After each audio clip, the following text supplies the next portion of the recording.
नमस्कार दोस्तों अब परीक्षा तो नजदीक आ गई। मैं आपका टाइम नहीं खराब करना चाहूंगा, ना ही कोई बात बोल के टाइम खराब करना चाहूंगा, क्योंकि अब मेरा कोई हक नहीं बनता कि बेवजह मैं ये कहूं कि हम स्लोली चलेंगे। ये कोई मतलब नहीं है।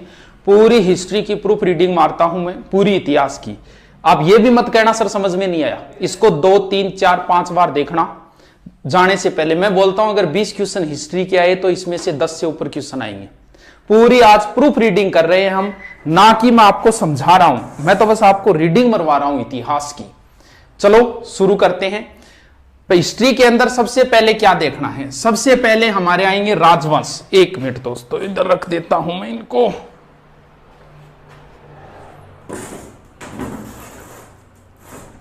सबसे पहले हमें राजवंश देखने हैं। कौन कौन से राजवंश हैं? कछवा है,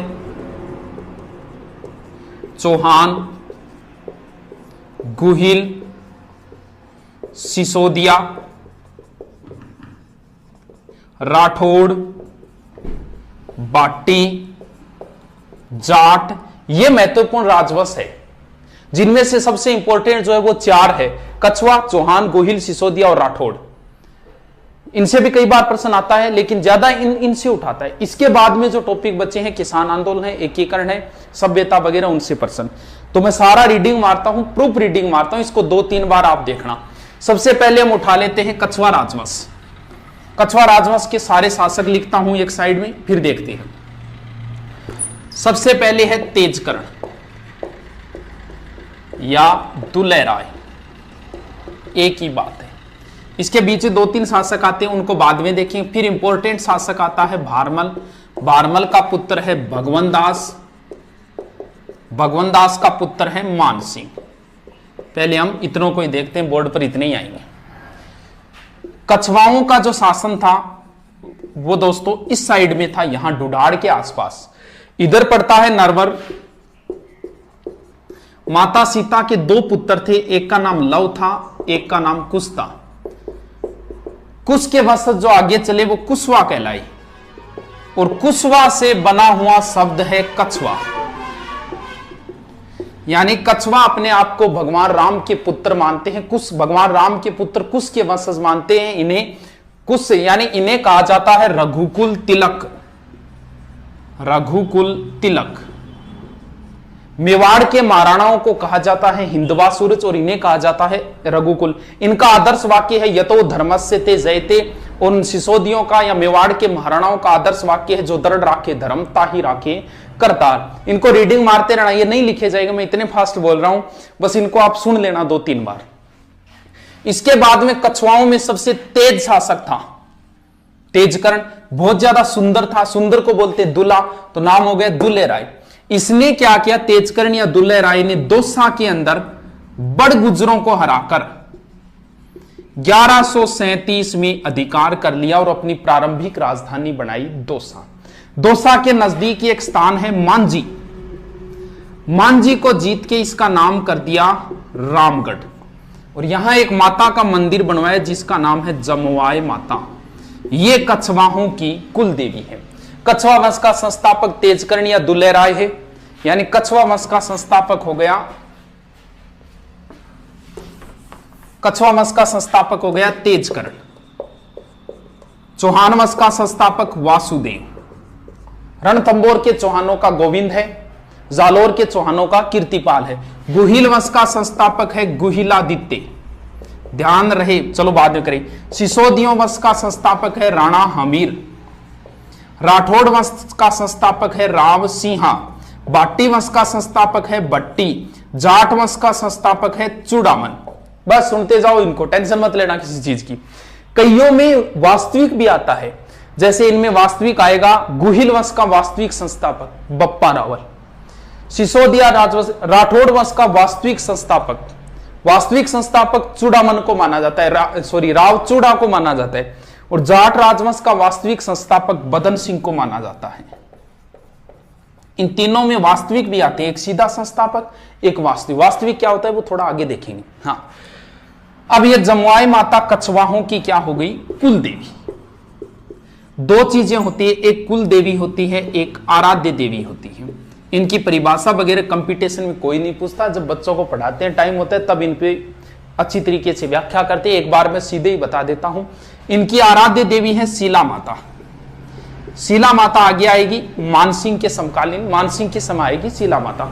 ऐसा 2 ही जगह है। बाकी सब में जैसे चौहानों की कुलदेवी शाकंभरी माता है, सिक्कर के चौहानों की कुलदेवी जीण माता है, जालोर के चौहानों की कुलदेवी आशापुरा माता है, गोइल और सिसोदे उनकी बाण माता है, राठौड़ों की कुलदेवी नागणेची माता है, बाटियों की कुलदेवी स्वांगिया माता है, जाट राजवंश की कुलदेवी राजेश्वरी माता है। यानी 2 में आएगा कछुआ राजवंश की कुलदेवी जमुआई माता और आराध्य देवी शीला माता, राठौड़ों की कुल देवी नागणेची माता और राठौड़ों की आराध्य देवी करणी माता। इन 2 में आराध्य आती, बाकी सब में क्या आएगी? कुल देवी ही आएगी। इसके बाद में तेजकर्ण का पुत्र आया दुलह राय। इसने क्या किया? यहां पड़ता है आमेर।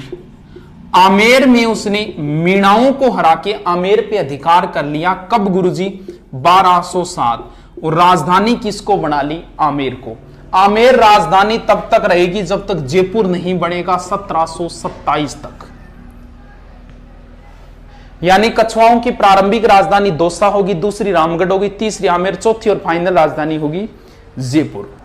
इसके बाद में शासक जो आएगा उसका नाम है रामदेव। इसने आमेर में एक महल बनवाया था, कदमी महल, और इस कदमी महल में आमेर राजाओं का राज तिलक होता था।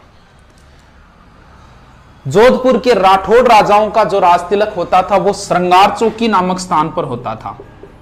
ध्यान रहे, श्रृंगार चौरी अलग है, चौकी अलग। चौरी तो चित्तौड़गढ़ दुर्ग में है और चौकी जो है वो जोधपुर दुर्ग में है। इसके अलावा मेवाड़ के महाराणाओं का राज तिलक पानेड़ा नामक स्थान पर होता था। तीनों का कई बार राज तिलक भी पूछ लेते कि कौन करते थे। एक चीज ध्यान रखना हमेशा, जिस क्षेत्र में जिस जाति का बाहुल्य ज्यादा होगा उसे साथ लेके चलना पड़ेगा, वरना आप शासन नहीं कर पाओगे।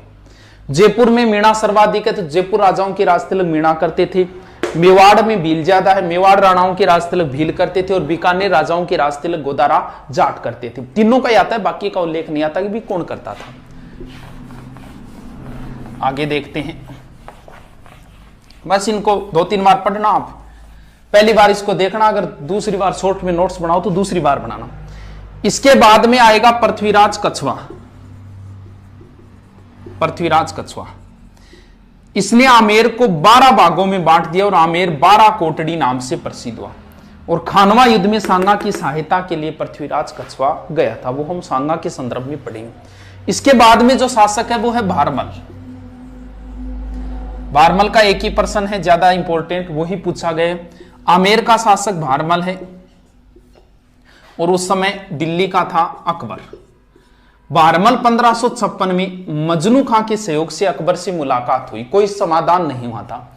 अकबर जियारत के लिए, जियारत क्या होती है? ये जात होती है एक तरीके, हम जात बोल देते हैं, जैसे हम हनुमान जी के जाए वो जात है और मुस्लिम भाषा में जियारत है। इसने एक नीति अपनाई थी सुलह कुल, वो नीति वगैरह नहीं पढ़ेंगे, अपने प्रश्नों पे आते हैं सीधे। अकबर जियारत के लिए अजमेर जा रहा था ख्वाजा साहब के, और यहां सांगानेर में रुका। और सांगानेर में भारमल अकबर से मिलने के लिए आया 1562 में और अधीनता स्वीकार की। सबसे ज्यादा जो इसका प्रश्न भारमल का आज तक पूछा गया वो यही पूछा गया। मुगलों की अधीनता स्वीकार करने वाला राजस्थान का प्रथम शासक भारमल। प्रथम शासक भारमल, प्रथम रियासत आमेर और प्रथम वंश कछुआ।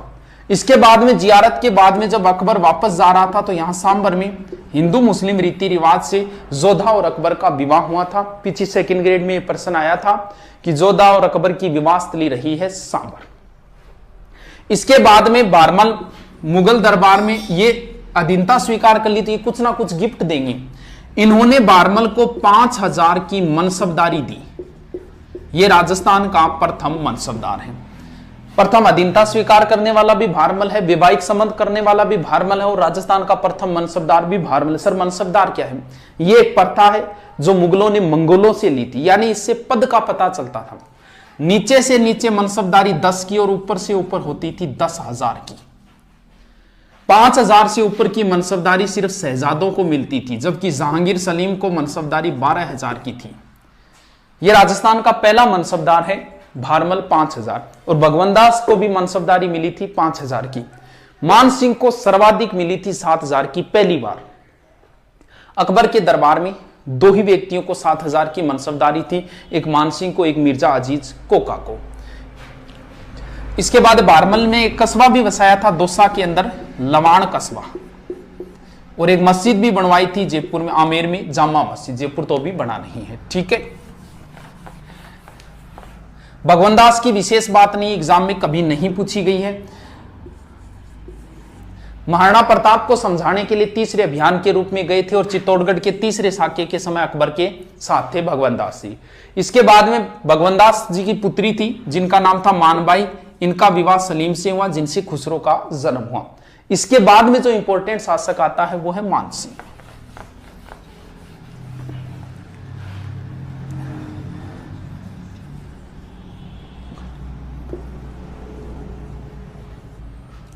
मान सिंह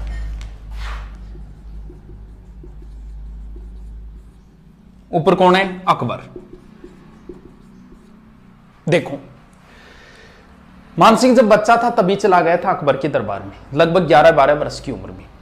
पहली बार मुलाकात हुई और पहली बार मान सिंह अकबर के साथ रणथंबोर अभियान पे गया था, सुरजनहाड़ा था, वहां उन्होंने चतुरता दिखाई। मान सिंह बचपन में चला गया था, बहुत लंबी सेवा की, लगभग 50 से 55 वर्ष। इतनी लंबी सेवा करने का मतलब पुत्र, अकबर इन्हें अपना पुत्र मानता था, फर्जंद मानता था। एग्जाम में फर्जंद ही पूछा जाएगा, पुत्र नहीं पूछा जाएगा। फर्जंद उपाधि किसकी थी, किसने दी? मान सिंह को। मान सिंह को छोटे मोटे अगर काउंट कर दे तो 67 युद्धों में भाग लिया था मान सिंह ने, और मान सिंह पुत्र के समान था। तो मुगल दरबार में, अकबर के दरबार में जो नवरत्न थे, उन नवरत्नों में भी मान सिंह का स्थान था। सर नवरत्न कौन कौन से थे? सीधा सूत्र याद रख लेना, बात में MDH। इसका जो प्रश्न आता है वो हमेशा ऐसे आता है, निम्न में से नवरत्नों में शामिल नहीं था। बात में MDH। बी का मतलब भगवान दास, अबुल फजल, तानसेन, बीरबल, अब्दुल रहीम खान खाना, टोडरमल, मान सिंह, दो प्याजा और हकीम हुकाम। लास्ट कौन है? हकीम हुकाम। अब भगवान दास को नहीं माना जाता तो कुछ किताबें मानती है फेजी को, तो ध्यान रखना फेजी है वैसे। और हकीम हुकाम ऑप्शन नहीं हो तो होगा फकीर अजीबुद्दीन, ये थोड़ा सा ध्यान रख लेना। अब देखो, मान सिंह को काबुल का सूबेदार बनाया गया। कुंवर मान सिंह है, ध्यान रखिए, अभी तक राजा नहीं बना है, कुंवर मान सिंह है। काबुल का सूबेदार बनाया गया। काबुल से जब वापस आ रहे थे तो बीच में आता है लाहौर। लाहौर से मान सिंह राजस्थान में एक कला लेके आए थे जिन्हें बोलते हैं blue pottery. Black pottery Kota की है, कागजी पोट्री अलवर की है और ब्लू पोट्री है जयपुर की। और ब्लू पोट्री का प्रसिद्ध कलाकार है कृपाल सिंह शेखावत। फिर मान सिंह को सूबेदार बनाया गया था बिहार का, पटना का। बिहार के अंदर अभी कुंवर मान सिंह ये राजा नहीं बने, और जब बिहार में थे तब इनके पीछे से पिता की मृत्यु हो गई भगवान दास की। नियम ये होता है कि वारिस जहां कहीं भी हो, राजगद्दी खाली नहीं रहनी चाहिए, उनका राज तिलक कर दो। तो मान सिंह का पहली बार राज तिलक जो है वो पटना बिहार में हुआ था। इसके बाद में मान सिंह जी को 3 बार सूबेदार बनाया गया बंगाल का। बंगाल को मान सिंह जी ने 3 भागों में बांटा और बंगाल में मान सिंह जी के 3 पुत्र मारे गए। 3 बार सूबेदार, 3 पुत्र मारे गए, 3 भागों में बांटे। 3 भागों के नाम बताओ सर। वीर, मान, सिंह। वीर भूमि, मान भूमि, सिंह भूमि, ये 3 पार्टों के नाम है। 3 भागों में जो बांटे थे वो नाम है। 3 पुत्र मारे गए तो उनमें से एक ही पुत्र का नाम याद रखना है जिसका नाम है जगत सिंह। क्यों गुरुजी? जगत सिंह की याद में मान सिंह की पत्नी और जगत सिंह की मम्मी कनकावती ने जगत शिरोमणि मंदिर बनवाया था। बताते हैं ये जगत शिरोमणि मंदिर में भगवान कृष्ण की मूर्ति है, वह मूर्ति है जिसकी बचपन में मीरा पूजा करती थी। इसके बाद में बंगाल का क्लाइमेट सेट नहीं हुआ था मान सिंह के, तो बंगाल की देखरेख अजमेर रहकर की थी। इसके बाद में यहां जो शासक था एक केदार सिंह, बताते हैं केदार के पास शिला माता की मूर्ति थी। शिला बोलते हैं पत्थर को, वैसे पत्थर के ऊपर मूर्ति है तो शिला माता नाम है। अलग अलग कहानियां आती है शिला माता की, हम शॉर्ट में जो पर्सन है वो ध्यान रखते हैं, कहानियां तो फुर्सत के समय की होती है। शिला माता जो है, बताते हैं शिला माता की विशेषता थी, अगर शिला माता की पूजा करके कोई मैदान में आ जाए तो उसकी निश्चित जीत होगी। और मानसिंह जी ने बीच में विदन डाला और शिला माता की मूर्ति छीन ली। कुछ बताते हैं केदार को हराया, इसने अपनी पुत्री का विवाह किया मानसिंह से और शिला माता की मूर्ति दे दी थी। और शिला माता की मूर्ति मानसिंह जी ले आए आमेर में और यहाँ मंदिर बनवाया शिला माता। शिला माता की विशेषता यह है कि इनके 2.5 प्याला शराब चढ़ता है। वैसे जीन माता की भी 2.5 प्याला चढ़ता है। 2.5 शाखा जैसलमेर के है और 2.5 दिन का झोंपड़ा अजमेर के अंदर है। इसके बाद में अकबर के बाद में बादशाह बन गया जहांगीर। जहांगीर से विद्रोह किया था इसके पुत्र खुसरो ने। खुसरो मानसिंह का भांजा था और खुलकर पक्ष लिया था मानसिंह ने खुसरो का। इस वजह से जहांगीर नाराज हो गया था और मानसिंह को दक्षिणी अभियान में एलियचपुरा में भेजा, जहां मानसिंह जी की मृत्यु हो गई। इसके बाद में आगे के शासक देखते हैं। फास्टली है ये, रीडिंग मार रहा हूं, प्रूफ रीडिंग है ये, कोई स्लो नहीं है। स्लो का अब टाइम ही नहीं रहा है, 2 दिन तो पूरे बचे हैं और पूरी इतिहास की रीडिंग मारूंगा। स्लो वाली अब कोई बात नहीं रही है, स्लो करके तो आपका टाइम खराब करना है। इनके बाद में जो शासक आएंगे,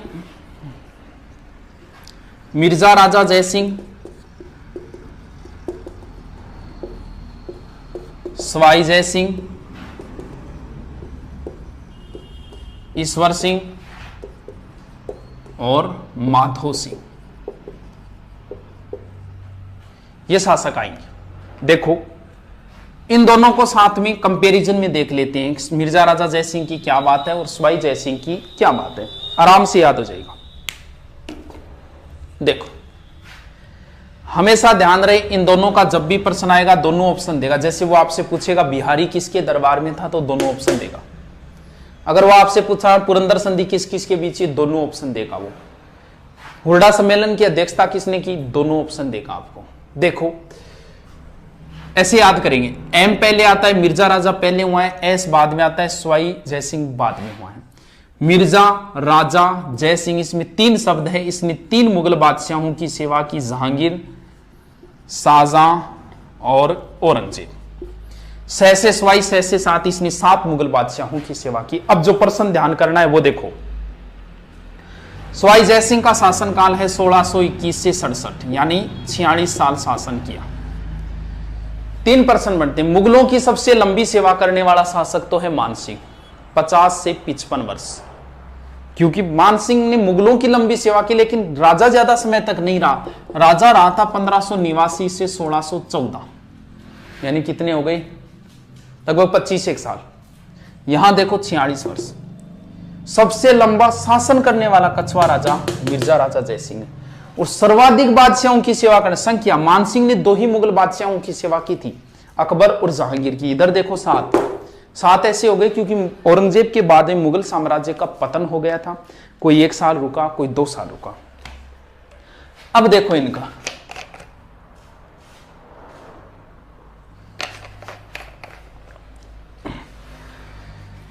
मिर्जा राजा जयसिंह, ये बीच वाला शाहजहां गंधार अभियान पे जाते समय मिर्जा राजा की उपाधि थी। मिर्जा राजा के बाद में सवाई जयसिंह हुआ और शाहजहां के बाद में औरंगजेब हुआ, तो इन्हें सवाई राजा की उपाधि किसने दी। और ऐसे प्रश्न ही ज्यादा आते हैं एग्जाम के अंदर। मिर्जा राजा की किसने दी, सवाई जयसिंह की किसने दी, मिर्जा राजा की शाहजहां ने दी और सवाई जयसिंह की किसने दी। कोई समस्या नहीं है इसमें, आराम से याद हो जाएगा। अब इसके बाद में इन्हें सवाई जयसिंह को वैसे चाणक्य भी कहा जाता है और मिर्जा राजा को औरंगजेब ने बाबाजी की उपाधि भी दी थी। ये तो एग्जाम में कभी नहीं पूछे गए, थोड़ा सा रखो तो रख लेना। अब इनके काम देखते हैं।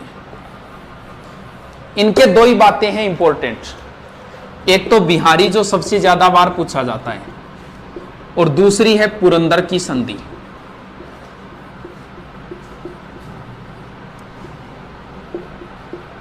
प्रश्न फिक्स है, बिहारी किसके दरबार में था, मिर्जा राजा जयसिंह, पहले वाले के, सवाई के नहीं।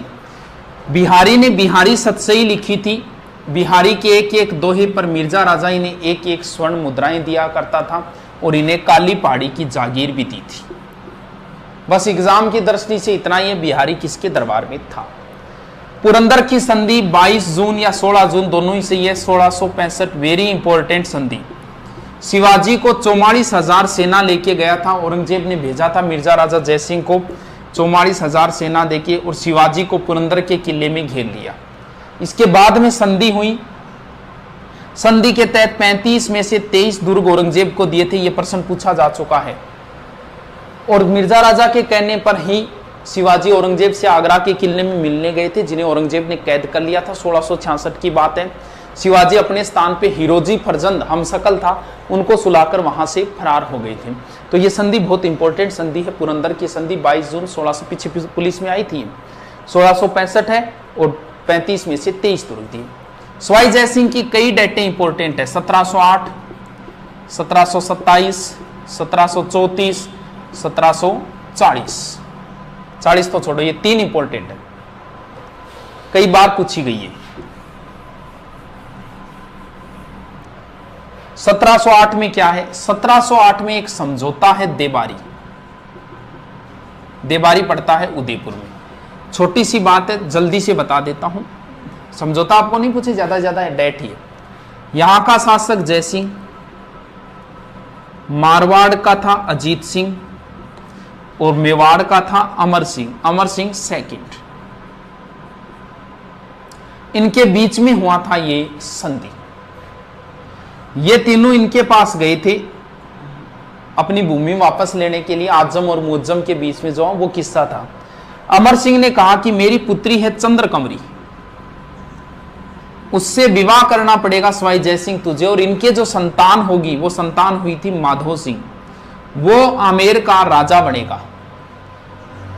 इसने संधि मान ली, लेकिन सवाई जयसिंह के पहले पुत्र का जन्म हो गया था ईश्वर सिंह का, और नियम यह होता है कि राजा का बड़ा पुत्र ही राजा बनेगा। इस वजह से, इस एक समझौते की वजह से आमेर के अंदर भावी, आमेर नहीं बाद में जयपुर हो जाए, जयपुर के अंदर भावी उत्तराधिकारी युद्ध प्रारंभ हो गया था। ईश्वर सिंह और माधो सिंह आपस में लड़ना शुरू हो गए थे, दोनों सौतेले भाई। इस वजह से थोड़ी सी इंपॉर्टेंट है देबारी समझौता। 1727 इज वेरी इंपॉर्टेंट डेट। 18 नवंबर 1727 जयपुर की स्थापना। जयपुर की नींव पंडित जगन्नाथ ने रखी, और जयपुर का वास्तुकार विद्याधर भट्टाचार्य था। अगर आपसे पूछ ले आधुनिक जयपुर का निर्माता कौन है, तो ध्यान रखना मिर्जा इस्माइल है। वैसे जयपुर का पूछे तो सवाई जयसिंह है। आधुनिक का मतलब जो जयपुर हमें अब मिला हुआ है। सवाई जयसिंह ने जो जयपुर बसाया था वो चारों ओर से बंद था, चौकड़ियों का शहर चारों ओर से बंद था, और मिर्जा इस्माइल ने चारों ओर वो दीवारें हैं वो तुड़वा के जयपुर का विस्तार कर दिया था। इस वजह से आधुनिक जयपुर का निर्माता मिर्जा इस्माइल है, और वैसे जयपुर का निर्माता हो गया Sawai Jai Singh. 1734 is very important date. क्या हुआ इसमें? देखो क्या हुआ। वही सवाई जयसिंह। मेवाड़ का उस समय था संग्राम सिंह, सेकंड संग्राम सिंह है। जयसिंह गया संग्राम सिंह के पास कि मैं मराठों से परेशान हो गया, ऐसा कोई उपाय करो कि मराठों से पीछा छूटे। संग्राम सिंह ने कहा कि एक सम्मेलन रखो, कहां? हुरडा में। कब? 17/7/1734 में। लेकिन संग्राम सिंह की पहले मृत्यु हो गई, बोले अध्यक्ष मैं ही रहूंगा। इसकी मृत्यु होने के कारण अगला शासक बना था जगत सिंह सेकंड, और इस हुरडा सम्मेलन की अध्यक्षता जगत सिंह सेकंड ने की। इसका आयोजन करता सवाई जयसिंह था। 17/7/1734 ये इतिहास का दूसरा दौर है जब पूरा राजपूताना एक हुआ है। इतिहास में पूरा राजपूताना 2 बार एक हुआ है, एक संग्राम सिंह के समय 1528 में खानवा युद्ध के समय, और दूसरी बार 1734 के अंदर। अब यहां गड़बड़, सारे शासक आए थे। यहां बीकानेर का जोरावर सिंह राठौड़ आया था, जोधपुर का अभय सिंह राठौड़ आया था, और यहां से सुरजन दलेल सिंह हाड़ा आया था, या बूंदी से दुर्जन साल हाड़ा आया था, कोटा से यशवाई जय सिंह, कई शासक आए थे यहां। अब यहां गड़बड़, आपसी मनमुटाव ही हो गया था अध्यक्ष पद को लेके। ऐसे सेना ने ये योजना बनाई कि अब तो हम जा नहीं सकते, 7वां महीना वर्षा ऋतु है, क्योंकि वर्षा ऋतु नर्मदा और ताप्ती नदियों में पानी आ जाता है। नियम ये यहां तय हुआ था कि हम सीधा महाराष्ट्र चलेंगे और वहां युद्ध करेंगे। तो इन्होंने कहा कि वर्षा ऋतु के बाद में हम सब कोटा के रामपुरा गांव में इकट्ठा होंगे। लेकिन वहां ये मान लो फैल हो गया था, कोई नहीं आया था। लेकिन ये इतिहास का दूसरा दौर है जब पूरा राजपूताना एक हुआ है। तो आप ये इतना याद रखो, उर्डा भीलवाड़ा में पड़ता है, 17 साल 1734 में होता है। ये भी पूछ लिया किन के विरुद्ध हुआ था, मराठों के विरुद्ध हुआ था हुर्डा सम्मेलन, और इसकी अध्यक्षता जगत सिंह सेकंड ने पहले संग्राम सिंह को बनाना तय हुआ था और सवाई जयसिंह इसका आयोजन करना। सवाई जयसिंह अंतिम हिंदू बादशाह था, अंतिम हिंदू सम्राट था जिसने अश्वमेध यज्ञ का आयोजन करवाया था, पुंडरीक रत्नाकर की देखरेख में। सवाई जयसिंह ने नाहरगढ़ दुर्ग का भी निर्माण करवाया था। मराठों के आक्रमण से बचने के लिए इसे सुदर्शनगढ़ भी कहा जाता है, तो थोड़ा सा ध्यान रखना। इन दोनों के बीच में युद्ध में उत्तराधिकारी वो इंपॉर्टेंट नहीं है, वो फुर्सत के समय बताए जाते हैं। एक ही चीज इंपॉर्टेंट है, यहाँ ईश्वर सिंह ने ईसर लाट बनवाई थी। इसके 7 खंड है, 7 मंजिल नहीं है, ध्यान रखना, इसके 7 खंड है, क्योंकि 7 राजाओं को हराया था एक साथ। इसकी विजय के उपलक्ष्य में ये जयपुर के त्रिपोलिया बाजार की दुकानों के पीछे बनी हुई है ईसर लाट। इसे सरगासुली भी बोलते हैं। सरगासुली का अर्थ होता है स्वर्ग को छूने वाली, यानी ये ऐसी लगती है जैसे भगवान से बात कर रही हो, तब इसे सरगासुली भी कहा जाता है। मराठा था, मराठा यहां तक पहुंच गया था, इसका सेनापति ने इसके साथ विश्वासघात किया और ईश्वर सिंह ने ईसर लाट से कूदकर आत्महत्या कर ली थी। आनन फानन में जल्दबाजी में ईश्वर सिंह का यही दाग संस्कार हुआ।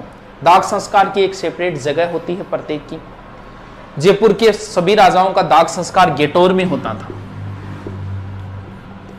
ईश्वर सिंह को छोड़कर बाकी सभी राजाओं की छतरियां गेटोर में है।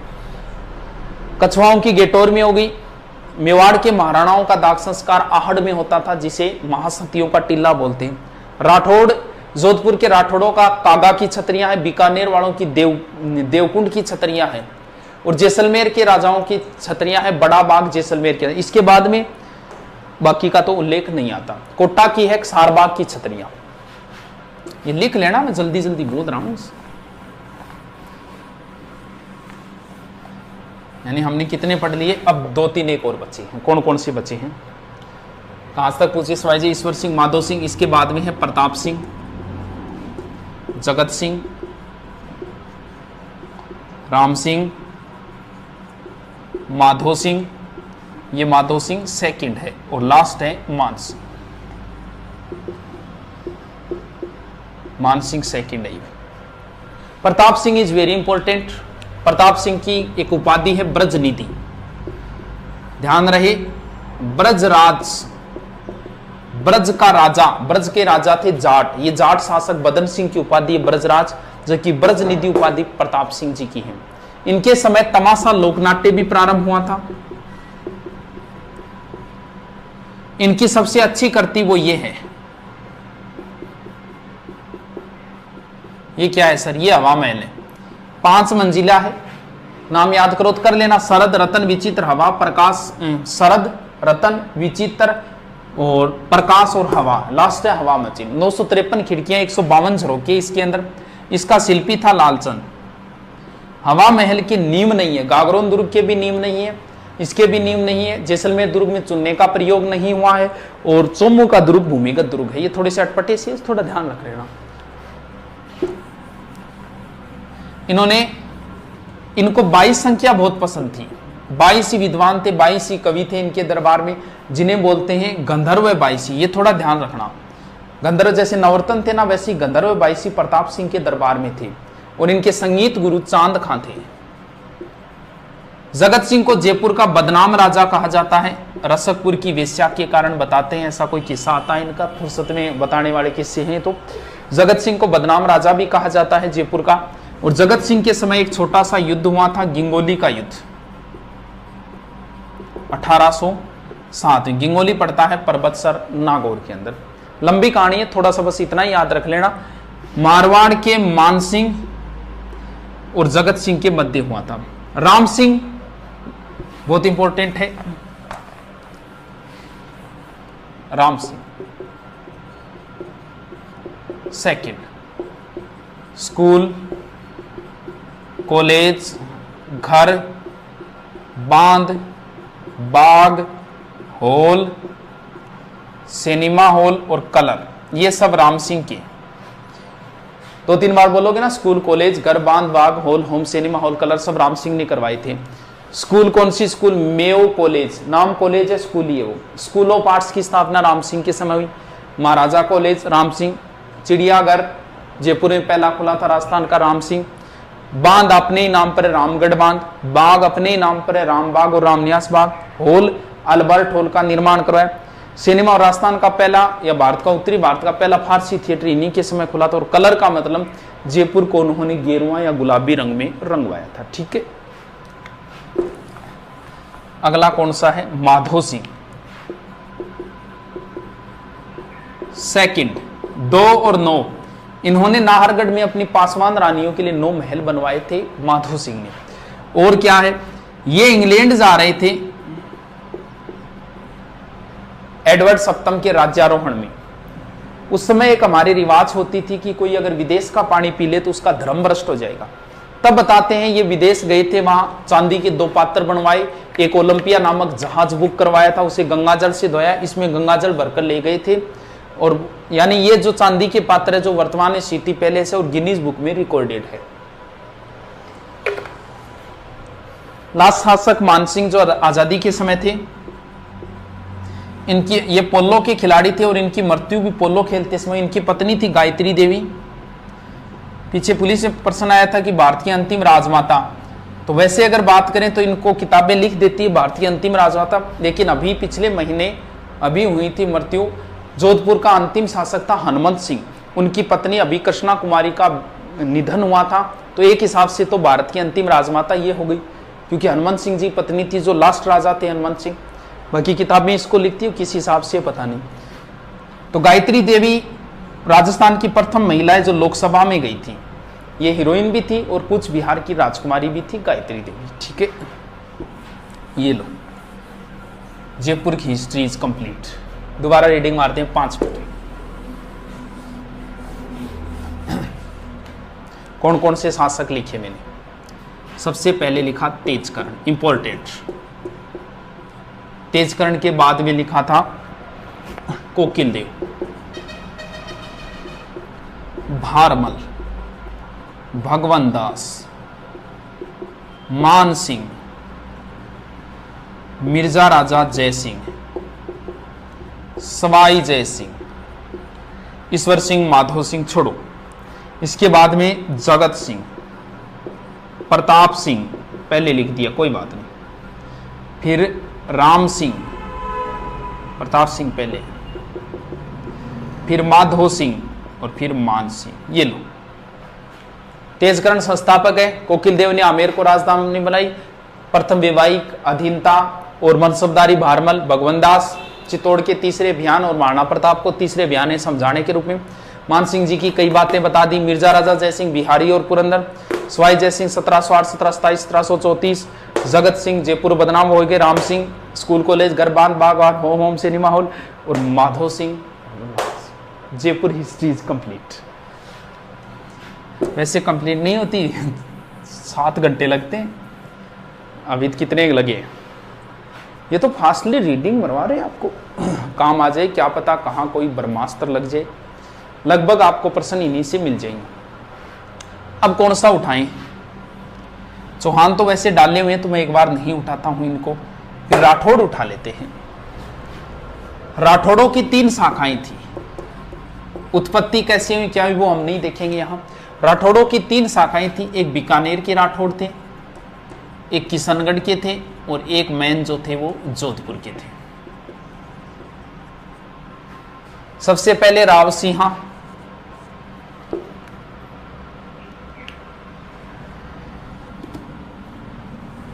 राव सिंहा, उसके बाद दूहड़,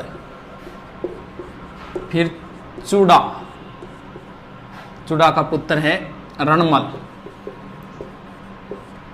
कान्हा भी है। रणमल के बाद में है जोधा, जोधा के बाद में है सातल देव। पहले तो इतनों का देखते हैं। अभी राव सिंहा कहां आए क्या आए इनका उल्लेख एक बार नहीं करेंगे। सीधे सीधे है राठौड़ वंश का संस्थापक राव सिंहा। दूहड़, दूहड़ कर्नाटक से एक माता की मूर्ति लाया था जिसे बोलते हैं चक्रेश्वरी माता, और दूसरा नाम है नागणेची माता। और वहां से लाके नागणेची माता की मूर्ति नगाना में लगाई। नगाना पड़ता है बाड़मेर। ध्यान रखना, एक नारायणी माता अलग है, नागणेची माता अलग है, नारायणी माता अलग है। नारायणी माता नाइयों की कुलदेवी है जिनका मंदिर बरवा डूंगरी पहाड़ी अलवर में है, और नागणेची माता राठौड़ों की कुलदेवी है जिनका मंदिर दूहड़ ने बनवाया था, यानी कर्नाटक से दूहड़ मूर्ति लेके आया था। तो दूहड़ की इतनी बात है। मंडोर जो है वो पहले गुर्जर प्रतिहारों के अधीन था, प्रतिहार शासक था इंदा, इसके अंडर में था, और तुर्कों ने अधिकार कर लिया।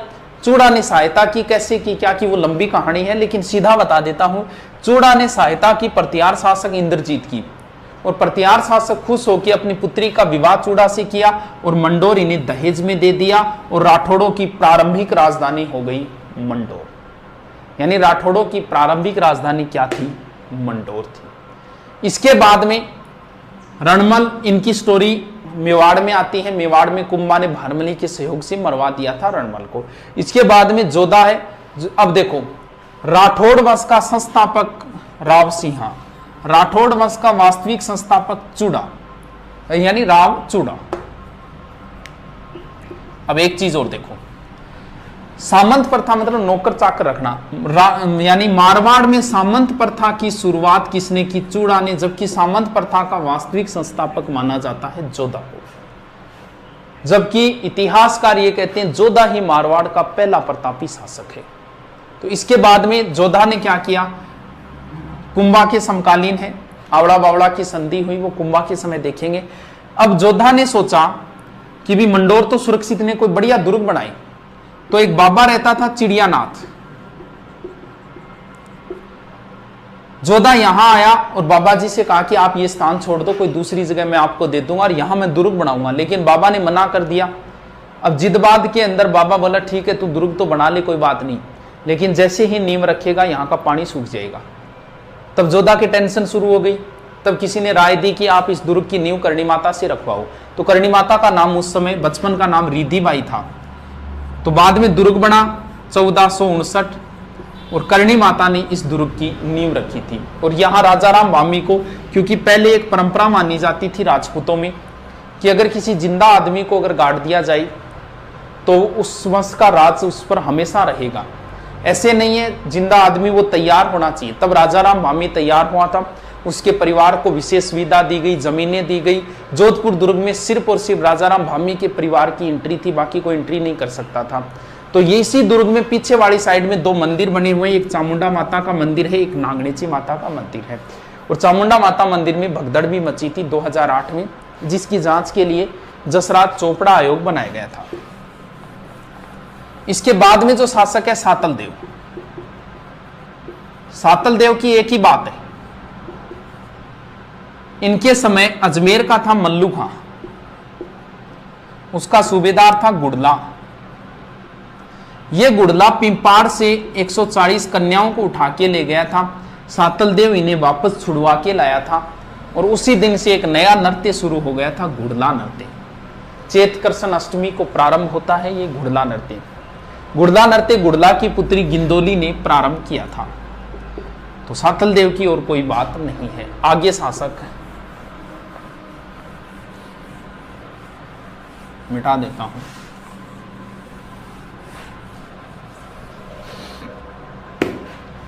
आगे शासक राव गंगा, मालदेव, चंद्रसेन, मोटा राजा उदय सिंह,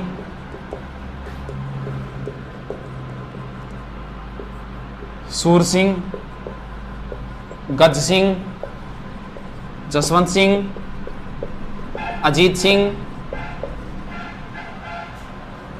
टेंशन नहीं मत आना, हम तो रोज बढ़ाते हैं, नॉर्मल बातें होंगी, आधी रात को पूछे तो ही बोल देते हैं ये। अब तो कोई ये बोल देना मोटा राजा के बाद शुरू करो, कर देंगे। हाँ, आप टेंशन मत आना, इनमें आपके लिए जरूरी नहीं है, मेन चीजें जरूरी है आपके लिए। राव गंगा ने गंगलाव तालाब बनवाया था, और खानवा युद्ध में सांगा की सहायता के लिए मालदेव को भेजा था 4000 सेना देकर। अब इंपॉर्टेंट शासक है मालदेव। मालदेव ने गंगा की हत्या कर दी थी, अपने पिता की हत्या करके सोजत आ गया था और मालदेव का राज्याभिषेक भी सोजत में हुआ था। तो मालदेव मारवाड़ का या राठौड़ों का पितृहंता कहलाता है। चौहानों का पितृहंता जगदेव है और सिसोदियों का पितृहंता उदा है, जिसने कुंभा की हत्या कर दी थी। मालदेव, मालदेव के उपनाम बहुत है। हसमत वाला राजा, ये फारसी इतिहासकारों ने कहा था। ऐसे प्रश्न ज्यादा आते हैं। हिंदू बादशाह, ध्यान रखना, प्रबल हिंदू राजा अमीर को बोलते हैं, हिंदू सम्राट पृथ्वीराज चौहान को बोलते हैं, हिंदू पथ सांगा को बोलते हैं, हिंदू सुल्तान कुंभा को बोलते हैं और हिंदू बादशाह मालदेव को बोलते हैं। अब दोबारा करके लिख लेना इनको। हिंदू बादशाह बोलते हैं मालदेव को। 52 युद्धों का विजेता, 52 युद्धों का विजेता मालदेव ने सबसे पहले 1532 में बदराजून पर अधिकार किया था। फिर 1533 के लमसम इसने नागौर के दौलत खां को हराया। फिर मेड़ता के बिरमदेव को हराया। बिरमदेव के साथ दरियाजोश हाथी को लेकर विवाद हुआ था। लंबी कहानी है, यहां से प्रश्न पुटअप नहीं होते। इसके बाद में अपने परिवार वालों पर आक्रमण कर दिया था। किसके ऊपर? बीकानेर। बीकानेर का शासक था जेत सिंह। जेत सिंह मारा गया और कल्याणमल चला गया था इसका पुत्र शेरशाह की शरण में। कौन सा युद्ध हुआ था सर? 1542 में पाहेबा साहिबा। इसके बाद में मालदेव का विवाह हुआ था। लूणकरण की पुत्री थी उमादे, जो इतिहास में रूठी रानी नाम से प्रसिद्ध हुई थी। तो आपकी दृष्टि से इतना याद रखना है, रूठी रानी का वास्तव कैसे रूठी, क्या रूठी, लंबी कहानियां हैं। कहानियों के लिए हमारे पास अब टाइम नहीं बचा है। तो रूठी रानी का वास्तविक नाम उमादे, रूठी रानी का वास्तविक नाम था उमा थी। इधर देश में सत्ता पलटती है। शेरशाह से हार गया था कौन? हुमायूं। चौसा और बिलग्राम युद्धों में हुमायूं सहायता के लिए आया था मालदेव में और मिलन जोगी तीर्थ नामक स्थान पे मिले थे। फिर हुमायूं इधर चला गया था। इस बात पे शेरशाह नाराज हुआ और शेरशाह मैदान में आ गया था। कौन सा? इधर गिरी में लाके सेना डाल दी थी मालदेव ने और सुमेल में सेना डाल दी थी शेरशाह ने। यह युद्ध हुआ था 5 जनवरी 1544। मारवाड़ का सबसे इंपॉर्टेंट, सबसे बड़ा युद्ध यही है। मारवाड़ में वैसे 2 ही युद्ध हुए हैं, एक इंगोली का युद्ध है और एक ये युद्ध है जो बड़े युद्ध है। बड़ा यही है, इसलिए ये इंपॉर्टेंट युद्ध है। लगभग एग्जाम में इसके बारे में पूछा जाता है। 1 मिनट, इसके बारे में कई बार पूछ लेते हैं। और इसमें मालदेव के वीर सेनापति थे जेता और कुंपा, ये मारे गए थे। मालदेव वापस आ गया था। वापस आने के बाद मालदेव चला गया था भद्राजोन। बहुत लंबी कहानी है इसकी, लेकिन शॉर्ट में याद रखना है। इस युद्ध में शेरशाह हारते हारते जीता था। तब उसने कहा था कि एक मुश्त बाजरा हिंदुस्तान बादशाहत बर्बाद बुदे, मैं एक मुट्ठी भर बाजरे के लिए हिंदुस्तान की बादशाहत खो देता। और जोधपुर सौंप दिया था शेरशाह ने खवास खां को, खवास खां व ईसा खां को। और शेरशाह चला गया था इधर लास्ट में चला गया था कालिंजरा। वहां उक्का नामक अस्त्र चलाते समय मारा गया और मालदेव ने दोबारा जोधपुर पर अधिकार कर लिया। शेरशाह का अधिकार जोधपुर पर मात्र 1.5 साल रहा था, 524 दिन। मालदेव ने, मुख्य पुत्र मालदेव का राम था, राम सिंह जिसे बोलते हैं। मालदेव का पुत्र राम, मोटा राजा उदय सिंह और चंद्रसेन। तो चंद्रसेन को शासक बना के चला गया था मालदेव। चंद्रसेन एक इंपॉर्टेंट शासक है एग्जाम की दृष्टि से, क्योंकि मुगलों का विरोध करने वाला प्रथम व्यक्ति है। चंद्रसेन के समय राम चला गया था अकबर के दरबार में। अकबर ने सेना भेजी हुसैन कुल्ली खां के नेतृत्व में और चंद्रसेन आ गया था कहां? इधर वाली साइड में, यानी सिवाना। सॉरी, पीछे क्या बता दिया। मालदेव गया था सिवाना और चंद्रसेन आ गया था भद्राजोन।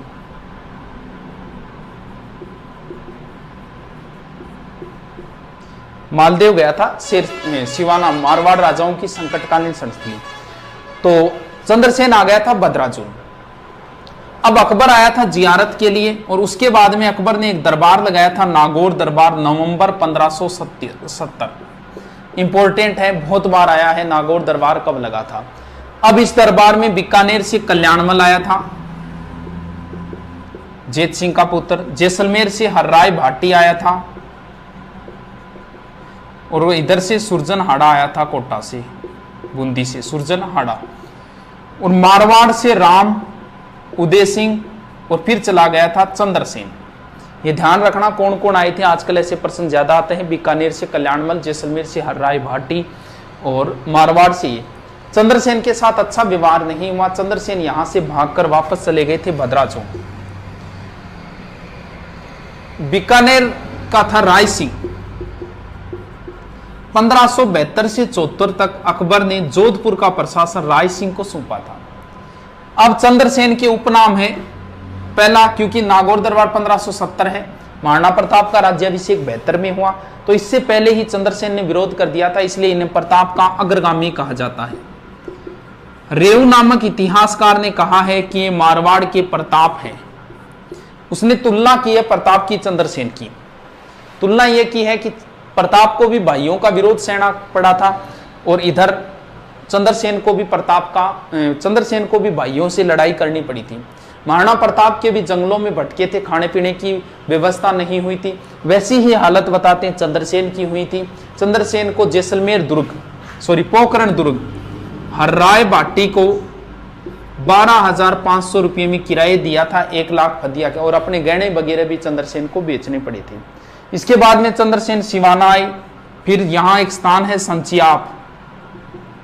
संचियाप में चंद्रसेन की मूर्तियों है, चंद्रसेन की छतरी भी यहीं पड़ती है सारण की पहाड़ी पांदी में। इसके बाद में शासक बना है मोटा राजा उदय सिंह। मोटा राजा की उपाधि अकबर ने दी थी क्योंकि अकबर के समकालीन है। बात इतनी सी है, मोटा राजा का एक पुत्र था किशन सिंह, जिसने 1609 में किशनगढ़ बसा दिया, राठौड़ों की एक नई रियासत। मोटा राजा उदय सिंह मारवाड़ के प्रथम शासक है जिसने मुगलों की अधीनता स्वीकार की और वैवाहिक संबंध किए। इन्होंने अपनी पुत्री का विवाह किया जगत गुसाई या जोधाबाई का, और उनका जो पुत्र हुआ था इतिहास से आगे, उसका नाम था खुर्रम या शाहजहां। आगे देखते हैं फिर सूरसिंह, गजसिंह। सूरसिंह की कोई बात नहीं, इसे सवाई राजा की उपाधि है। गज सिंह को दल थम्मन की उपाधि जहांगीर ने दी थी। दल पंगुल उपाधि पृथ्वीराज चौहान की है और दल थम्मन जो उपाधि है वो है गज सिंह की। इसके बाद में जसवंत सिंह, अंतिम स्वतंत्र प्रवर्ती के शासक माने जाते हैं जसवंत सिंह। जसवंत सिंह के समय मुगल बादशाह शाहजहां थे। शाहजहां के 4 पुत्र लड़ रहे थे, लास्ट में जो 2 थे दारा और औरंगजेब, इनके बीच में 2 युद्ध हुए थे, एक तो धर्मत का युद्ध और एक दोराई का युद्ध 1658 और 59। जसवंत सिंह जो थे वो शाहजहां की तरफ से लड़े थे, दारा की तरफ से लड़े थे, धर्मत की युद्ध। इस युद्ध में घायल हो गए थे, इन्हें बाहर निकाला।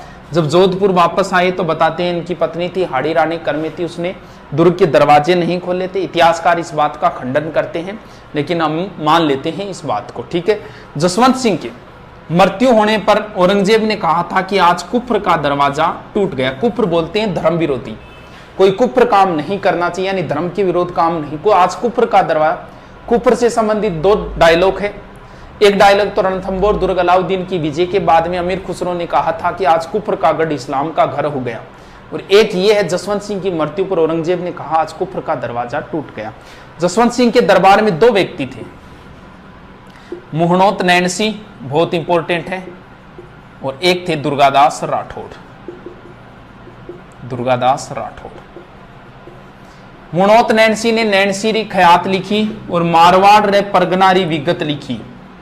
मारवाड़ रे परगनारी विगत को मारवाड़ का गजेटियर बोलते हैं। मारवाड़। मुनोत नैनसीरी ख्यात को विश्वसनीय ख्यात मानी जाती है। ये ख्यात लिखने का काम चारण और भाटों का था। ये एकमात्र ऐसी ख्यात है जो चारणों ने नहीं लिखी। मुनोत नैनसीरी जो ख्यात है उस ख्यात में कहीं भी है शब्द का प्रयोग नहीं है। नैनसी ने इस ख्यात में राजपूतों की 36 शाखाओं का वर्णन किया है, जबकि नैनसी ने गुर्जर प्रतिहारों की 26 शाखाओं का वर्णन किया है। इसमें प्रत्येक गांव की जनसंख्या का भी वर्णन है, इसलिए नैन्सी को राजस्थान जनगणना का अग्रज माना जाता है। दुर्गादास राठौड़ ये आस्करण के पुत्र थे और इनके दरबार में थे। बाद में अजीत सिंह के संरक्षक बने थे। अजीत सिंह को नूरगढ़ के महल से गोराधाय के सहयोग से बचा के लाए थे। गोराधाय को मारवाड़ की पन्नाधाय कहा जाता है और दुर्गादास को अणबिंद्या मोती कहते हैं और चंद्रसेन को भूला बिसरा राजा कहते हैं। The forgotten king of Marwar तो चंद्रसेन, भूला बिसरा यानी इतिहासकार भूल गए। इतिहासकारों ने चंद्रसेन को महत्व नहीं दिया, जो महत्व महाराणा प्रताप को दिया वो चंद्रसेन को नहीं दिया, भूल गई। और इन्हें बोलते हैं अणबिंद्या मोती, यानी इतिहासकारों ने इसे इतिहास में कभी पिरोया ही नहीं।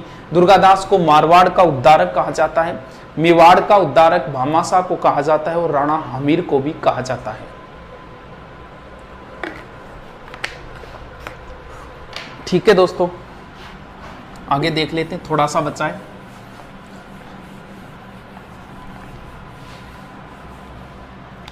अभय सिंह, विजय सिंह, मान सिंह, जसवंत सिंह। ये जसवंत सिंह सेकंड है, इंपॉर्टेंट शासक इतने। अभय सिंह के समय एक ही घटना हुई थी, खेजड़ली की घटना 1730 में, जिसके बारे में एक वीडियो मैंने बता रखा है। विजय सिंह की पासवान रानी थी गुलाब राय। वीर विनोद के लेखक श्यामलदास ने इन्हें मारवाड़ की नूरजहां कहा है। मान सिंह एक सन्यासी राजा थे, इन्हें सन्यासी राजा कहा जाता है क्योंकि ये नाथ संप्रदाय को मानते थे। अंग्रेजों की इनके साथ कम बनती थी क्योंकि अंग्रेजों ने नाथों को परेशान किया, तो ये दुखी हो गए थे इस बात से। तो मान सिंह के समय वो गिंगोली का युद्ध है वो इन्हीं के समय हुआ था और बाद में इन्होंने EIC से संधि कर ली। इनकी इंपॉर्टेंट चीज ये है कि मान सिंह जी ने जोधपुर में महामंदिर बनवाया जो नाथ संप्रदाय का प्रधान केंद्र है। जसवंत सिंह जी के समय स्वामी दयानंद सरस्वती जी जोधपुर आए थे। दयानंद सरस्वती जी का जिक्र बाद में करेंगे, कैसे क्या घटना हुई। यहां नन्ही जान वेश्या ने बताती इनको जहर दे दिया था और इनसे इसके कारण इनकी तबीयत खराब हुई और अजमेर में इनका निर्माण हुआ था। तो ये माना जाता है, कई बार पूछ लेते हैं स्वामी दयानंद सरस्वती जी का निर्माण या मृत्यु कहाँ हुई, तो ध्यान रहे जोधपुर में जहर दिया था, जबकि इनकी मृत्यु अजमेर में हुई थी क्योंकि राजस्थान में आर्य समाज का प्रमुख केंद्र अजमेर था। ये थे जोधपुर मारवाड़। कितना याद हुआ मुझे नहीं पता, लेकिन दोबारा पढ़ना, तीसरी बार पढ़ना, चौथी बार पढ़ना। एक बार फिर प्रूफ रीडिंग मारते हैं। सबसे पहले थे बोलो राव सिंह, इसके बाद में दूहड़, इसके बाद में चूड़ा, राव चूड़ा, इसके बाद में रणमल, इसके बाद में जोधा, इसके बाद में सातलदेव, फिर गंगा, फिर मालदेव, फिर चंद्रसेन और चंद्रसेन के बाद में हो गए मोटा राजा उदय सिंह, फिर सूर सिंह, फिर गज सिंह, इसके बाद में गज सिंह के बाद है जसवंत सिंह, इसके बाद में अजीत सिंह, फिर अभय सिंह, मान सिंह वगैरह। राठौड़ राजवंश का संस्थापक, नागणेची माता की मूर्ति राठौड़ों की कुलदेवी। राव चूड़ा मारवाड़ में नौकरशाही की शुरुआत की इन्होंने और राठौड़ वंश के वास्तविक संस्थापक चूड़ा। रणमल जोधपुर में इनकी मृत्यु कुंभा के समय बारमली के सहयोग से इनकी मृत्यु हुई। जोधा ने जोधपुर बसाया, मंडोर से राजधानी जोधपुर और राठौड़ों का पहला शक्तिशाली शासक जोधा। सातलदेव के समय गुड़ला की घटना, राव गांगा ने अपने पुत्र को भेजा मालदेव को। चंद्रसेन के समय अकबर का विरोध करने वाले पहले व्यक्ति है भूला बिसरा राजा है। मारवाड़ का प्रताप है, प्रताप का अग्रगामी है, मारवाड़ का पहला शासक जिसने छापामार युद्ध पद्धति अपनाई। और चंद्रसेन नागौर दरबार में गए, वहां से भागकर भद्राजून आ गए थे, फिर सिवाना गए, फिर सोजत गए, फिर संचियाप गए, कई स्थानों पे घूमे थे। राज्य से बाहर भी गए थे, डूंगरपुर बांसवाड़ा साइड में गए थे, सिरोही साइड में भी गए थे और प्रताप से भी मिले थे। इसके बाद में है उदय सिंह, मुगलों की अधीनता स्वीकार करने वाले, वैवाहिक संबंध स्थापित करने वाले पहले। देखो सारों का देखते हैं। भाटियों का पहला शासक जिसने मुगलों की अधीनता स्वीकार की, हर राय भाटी जो नागौर दरबार में आए थे। बीकानेर के पहले शासक जिसने मुगलों की अधीनता स्वीकार की, कल्याणमल जो नागौर दरबार में आए थे। मेवाड़ का पहला शासक जिसने मुगलों की अधीनता स्वीकार की, महाराणा प्रताप के पुत्र अमर सिंह 1615 के अंदर। इसके बाद में फिर कौन बचे, ये आगे हो गया पूरा। अब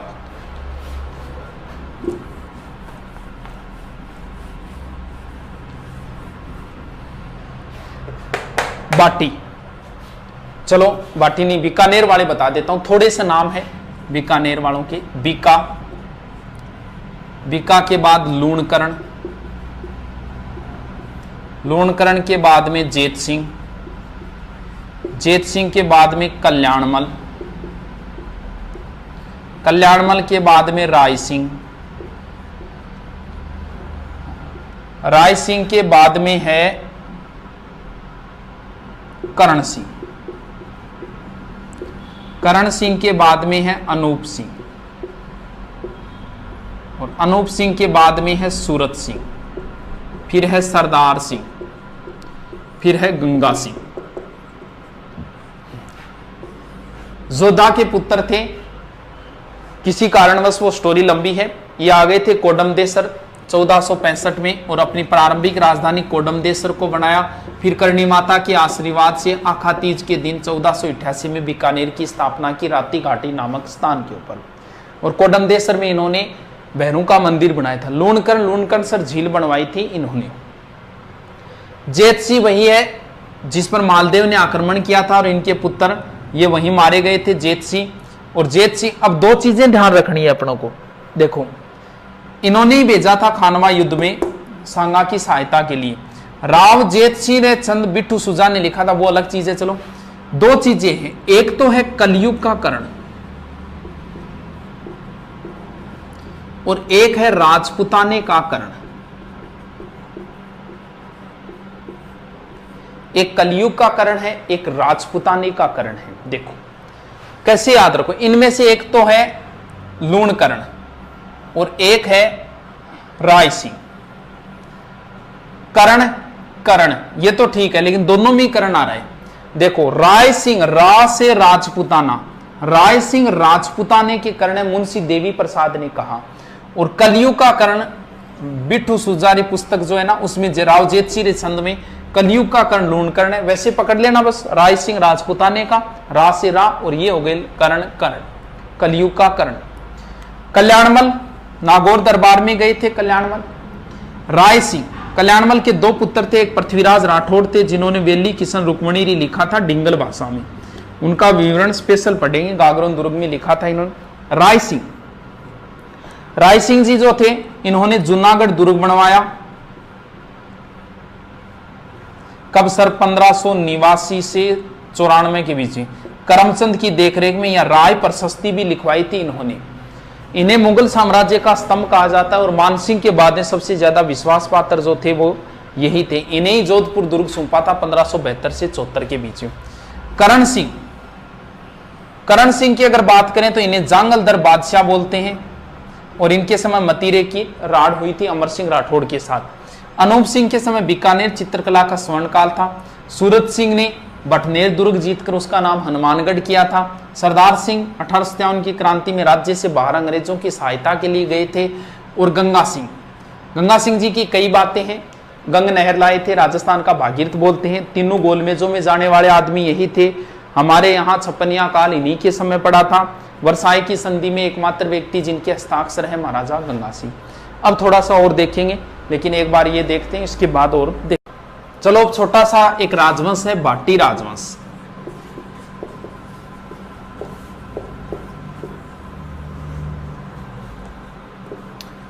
भाटी राजवंश प्रारंभ में बताते पंजाब साइड में थे, इसके बाद में इधर वाली साइड में आ गए।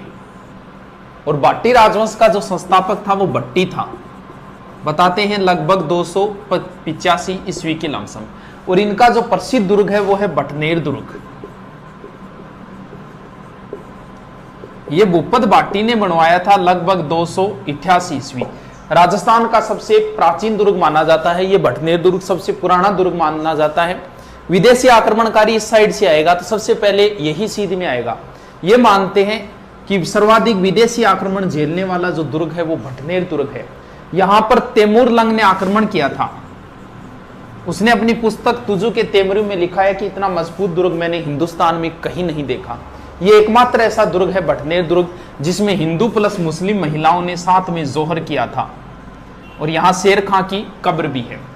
यह भाटियों की प्रारंभिक राजधानी मानी जाती। इसके बाद में है आक्रमण हुआ था यहां, और भाटी इस साइड में आ गए थे, कहां, तनोट में, और अपनी राजधानी, दूसरी राजधानी मंगलराव के समय भाटियों ने दूसरी राजधानी तनोट को बना लिया था। और तनोट किसके लिए प्रसिद्ध है? तनोट माता के लिए प्रसिद्ध है। ये कहानी सारे जानते हो, युद्ध के समय माता के यहाँ बम डाले गए, वो छूटे नहीं थे बम, इस हिसाब की कहानी है। तो बस इतना ध्यान रखना, तनोट माता एक तो सैनिकों की कुल देवी है, और एक इसे रुमाल वाली देवी बोलते हैं। तनोट के बाद में भाटी आ गए थे लोदरवा, और भाटियों ने अपनी तीसरी राजधानी जो बनाई थी वो लोदरवा को बनाई थी। लोदरवा किसके लिए प्रसिद्ध है? लोदरवा की राजकुमारी थी मुम्मल, और जिसका प्रेम संबंध बताया जाता है अमरकोट के महेंद्र के साथ। अमरकोट में बाबूजी का ससुराल था, वहां सोडा राजपूत थे, आज भी वहां सोडा राजपूतों का राज चलता है। तो अपने पाकिस्तान में चला गया वर्तमान में वो स्थान। तो महेंद्र के साथ प्रेम संबंध की वो लंबी चौड़ी कहानी है, लेकिन उससे प्रश्न पुटअप नहीं होते, वो कहानी है जो बताने के लिए बस क्लास में। लोदरवा के बाद में भाटियों ने चौथी राजधानी और अंतिम राजधानी बनाई जैसलमेर, और जैसलमेर में सबसे कब बसा? 1155। दो चीजें थोड़ी सी ध्यान रखना,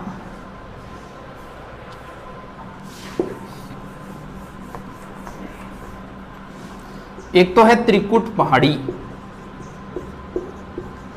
और एक है त्रिकुट पर्वत। त्रिकुट पहाड़ी के ऊपर तो जैसलमेर दुर्ग है, और त्रिकुट पर्वत के ऊपर केला माता का मंदिर है करोलीन। कैसे केला, कैसे करौली, कैसे कालीसील। केला माता का मंदिर करौली में है, और करौली ये कालीसील, काली सिंध नहीं है, कालीसील है, कालीसील जहां पे लंगूरिया गीत गाया जाता है मीणा जाति द्वारा। लंगूरिया नृत्य गीत एक ही बात है। जैसलमेर दुर्ग की जो बातें हैं वो अधूरी सी है, जैसे यहाँ 99 बुर्ज 100 पूरे नहीं हुए।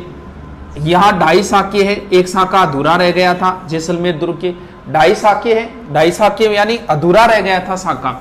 साका जोहर वगैरह क्या है ये तो लंबी चौड़ी कहानियां हैं, कभी फिर करेंगे। थोड़ा सा 2.5 साका ध्यान रखना। 2.5 साका कहाँ का प्रसिद्ध है? जैसलमेर। पहला साका बताते हैं मूलराज के समय हुआ था, अलाउद्दीन का आक्रमण हुआ था। 2 डेटें आती है 1292 और 98, लेकिन राजस्थान का पहला साका 1301 में हुआ था, इसलिए यह प्रमाणित नहीं माना जाता।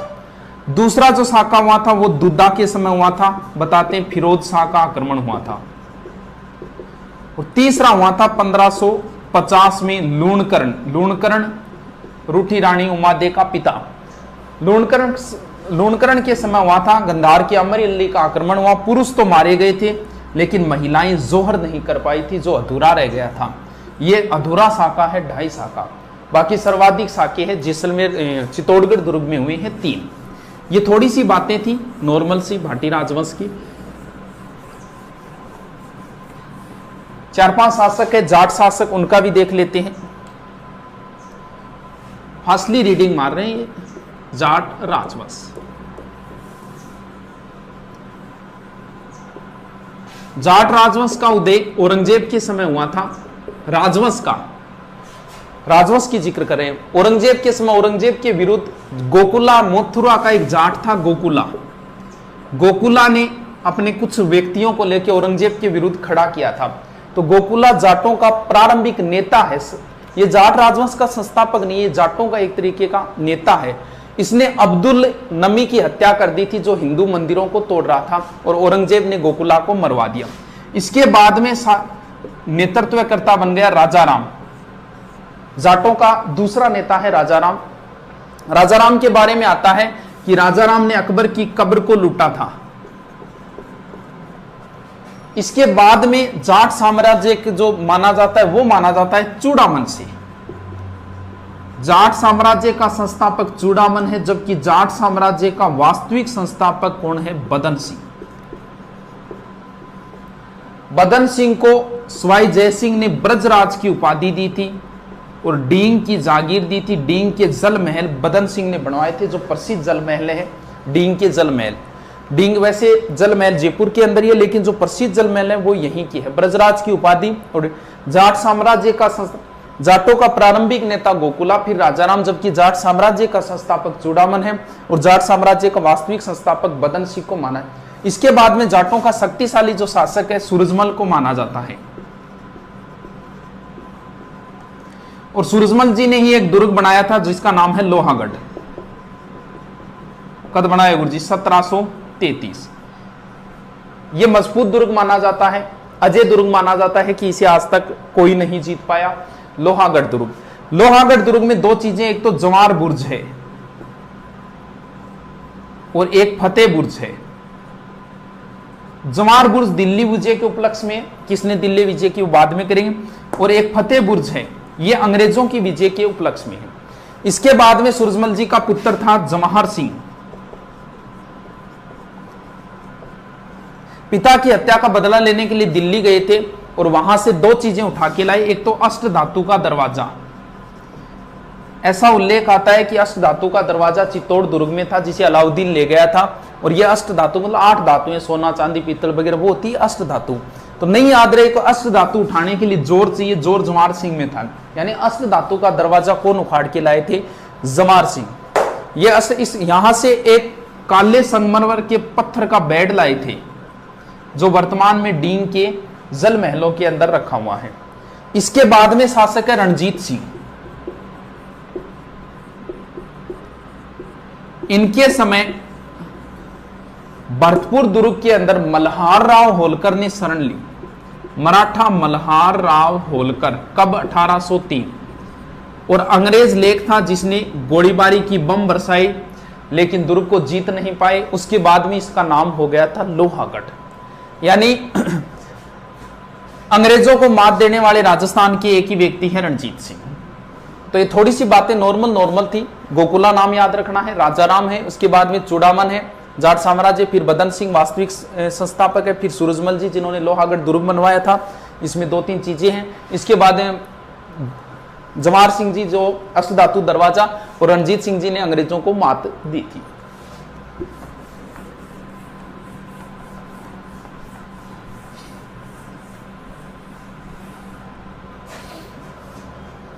क्या रुक तो आगे बना रहे हो। लास्ट बच्चे हैं, चौहान तो डाले हुए हैं, गुहिल और सिसोदिया। लंबी चौड़ी कहानियां हैं, इनको कंप्लीट करना। थोड़े से देख लेते हैं, बहुत लंबा चौड़ा हो जाएगा वरना तो वीडियो। गुहिल राजवंश का संस्थापक गुहिलादित्य था।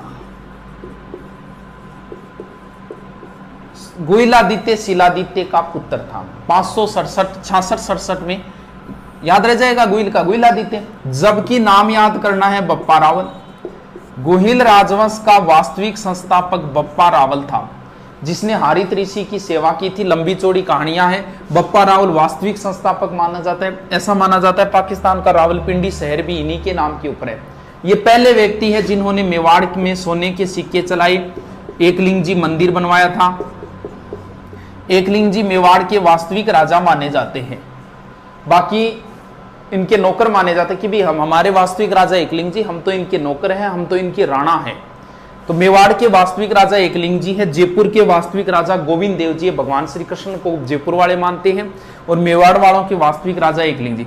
इन्होंने अपनी प्रारंभिक राजधानी नागदा को बनाई। राजधानियां बहुत चेंज होगी मेवाड़ में। देखो आगे बप्पा रावल, इसके बाद में शासक आएगा अलट। अलट के बाद में शासक आएगा जेतर सिंह। इसके बाद में राजधानी चेंज करने वाला आएगा रतन सिंह। बप्पा रावल ने नागदा को बनाया, अलट ने आहड़ को बनाया, जेतर सिंह ने चित्तौड़ को बनाया, और इसके समय भी चित्तौड़ है। तो ऐसे याद करने में कोई समस्या। बाद में और राजधानियां चेंज होगी। इसके बाद में राजधानी आएगी, फिर चित्तौड़ के बाद में आएगी कुंभलगढ़। कुंभलगढ़ के बाद फिर चित्तौड़ जाएगी, फिर उदयपुर आएगी, फिर गोगुंदा आएगी। कुंभलगढ़ कुंभा के समय, चलो देखो, अलहट आहड़, ए और आ, इस हिसाब से याद रख लेना कि अलहट ने आहड़ को राजधानी बनाया था। ये पहला आदमी था जिसने हुण राजकुमारी से विवाह किया था। ये राजपूतों का पहला अंतरराष्ट्रीय विवाह है। जेतर सिंह, ये देखो 2 ऊपर मात्रा है, यहाँ चित्तौड़ के ऊपर भी 2 ऊपर मात्रा है, यानी जेतर सिंह ने राजधानी किसको बनाई? चित्तौड़ को। कुंभलगढ़ राजधानी बनाई थी कुंभा ने। चित्तौड़ फिर दोबारा महाराणा संग्राम सिंह के समय राजधानी वापस फिर चित्तौड़ हो गई थी। उदयपुर राजधानी उदय सिंह के समय थी। इसके बाद में गोगुंदा राजधानी हो गई थी प्रताप के समय। महाराणा प्रताप के समय कई राजधानियां हुई, गोगुंदा हुई थी, कुंभलगढ़ हुई थी, चावंड भी हुई थी, अंतिम राजधानी उनकी चावंड थी। तो प्रताप के समय तो कई राजधानियां चेंज हुई है। रतन गोहिल का गोहिलादित्य, वास्तविक बप्पा रावल, अलट ने आड़ को राजधानी बनाया। जेतर सिंह इल्तुतमिश के साथ बुताला का युद्ध हुआ, चित्तौड़ को राजधानी। रतन सिंह के बारे में सारे जानते हो, पद्मनी वाली कहानी है वो रतन सिंह के समय चित्तौड़ का पहला साका हुआ था। चित्तौड़ में 3 साके में थे, पहला, दूसरा और तीसरा।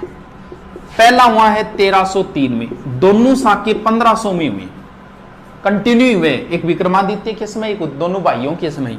3 के बाद में 4, 5, 6, 7 और 8, यानी पहला 1303 में, दूसरा 1534-35 में, तीसरा 1567-68 में। पहला के समय शासक रतन सिंह था, आक्रमण अलाउद्दीन खिलजी का हुआ। दूसरे के समय शासक विक्रमादित्य था, अलाउद्दीन गुजरात के आक्रमण गुजरात के बहादुर शाह का हुआ था। तीसरे के समय शासक उदय सिंह था और आक्रमण अकबर का हुआ था। 3 में गोहिल राजवंश का अंतिम शासक था रतन सिंह। इसके बाद में आ जाती है राणा शाखा। राणा शाखाओं के शासक है हमीर,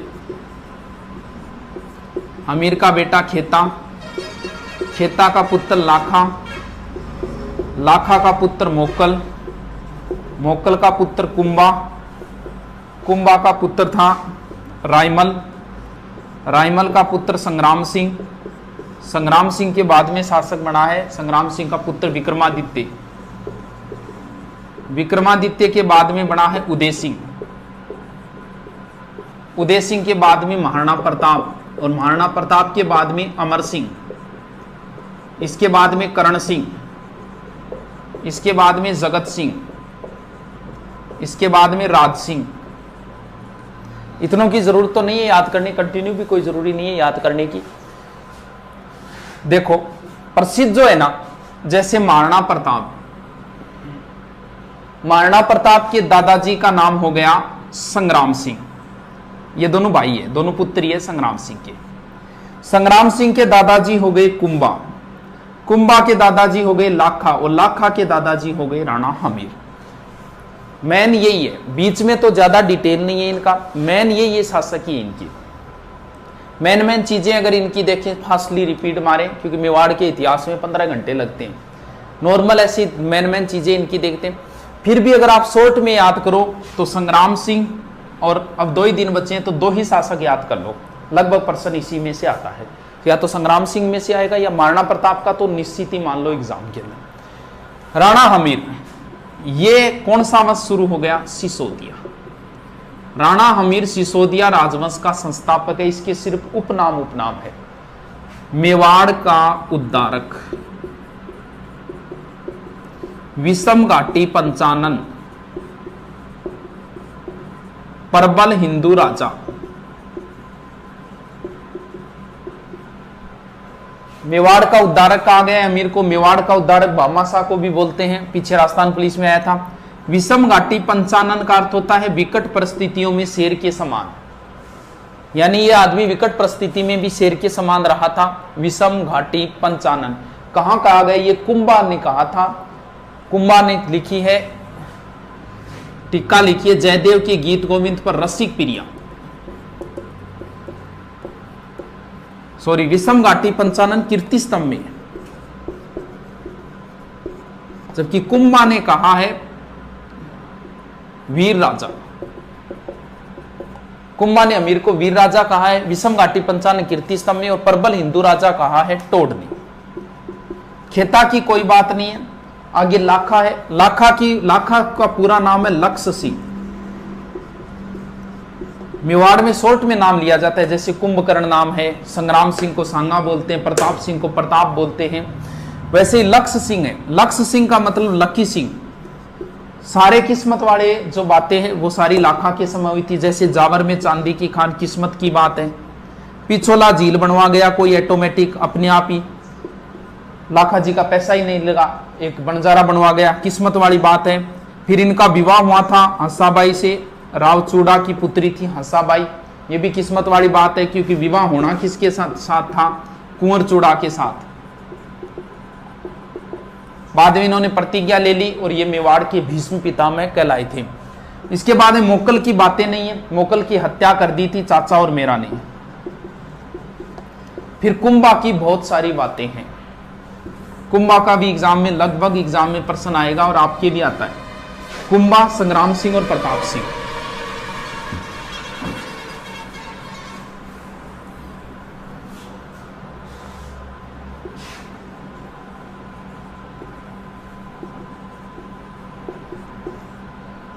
कुंभा के उपनाम बहुत है। कुंभा की जोधा के साथ एक संधि हुई थी आवला बावला 1453। कुंभा के समय गुजरात का शासक था कुतुबुद्दीन शाह और मालवा का था महमूद खिलजी प्रथम।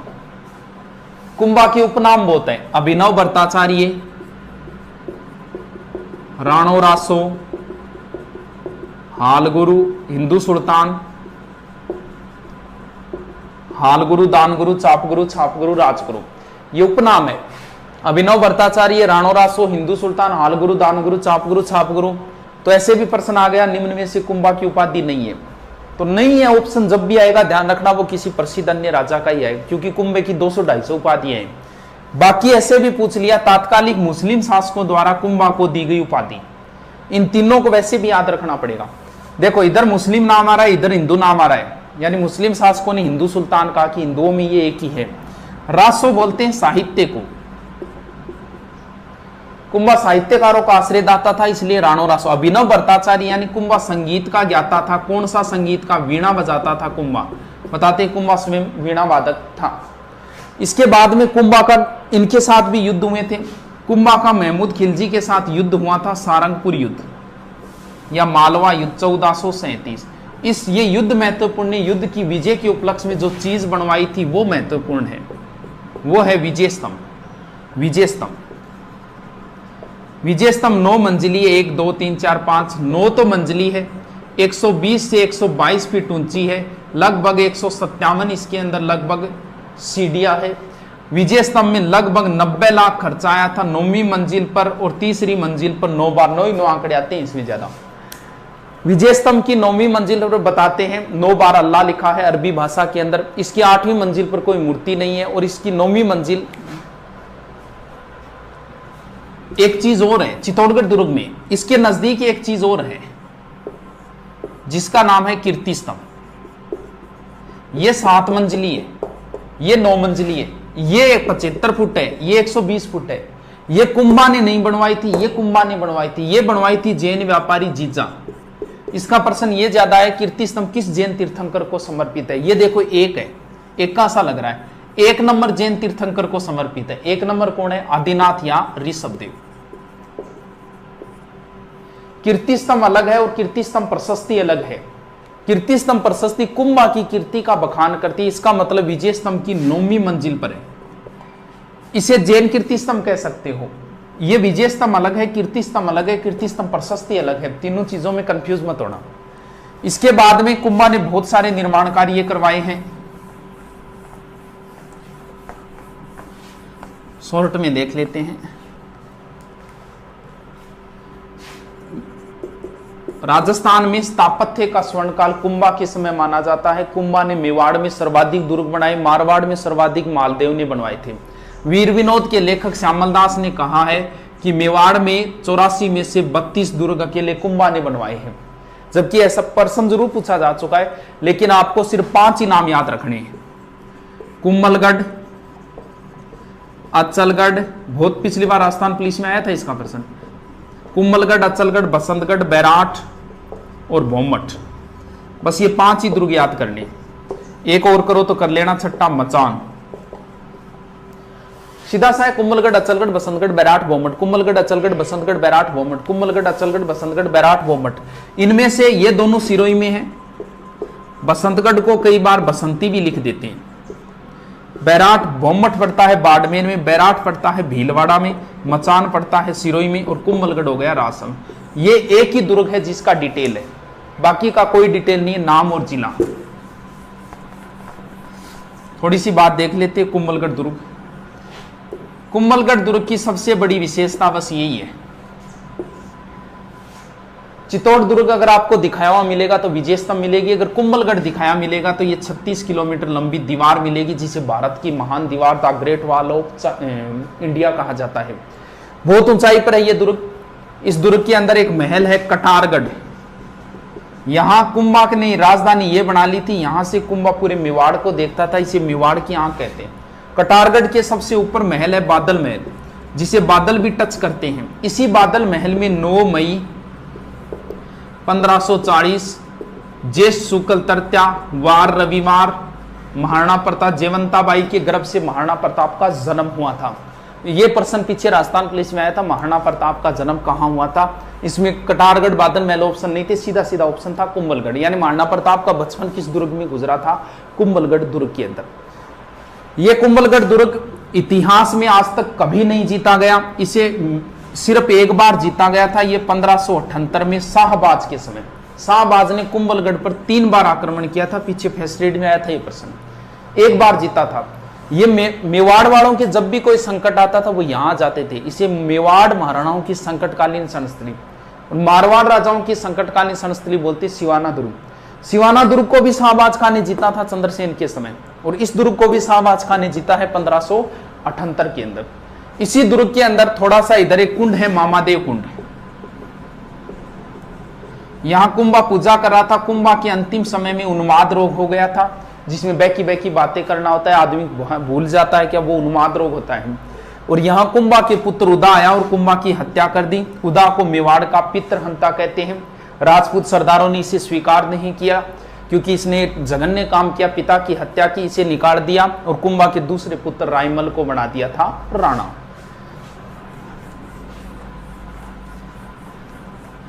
अब कुंभा के 1-2 मंदिर भी है, श्रृंगार चौरी, मीरा मंदिर,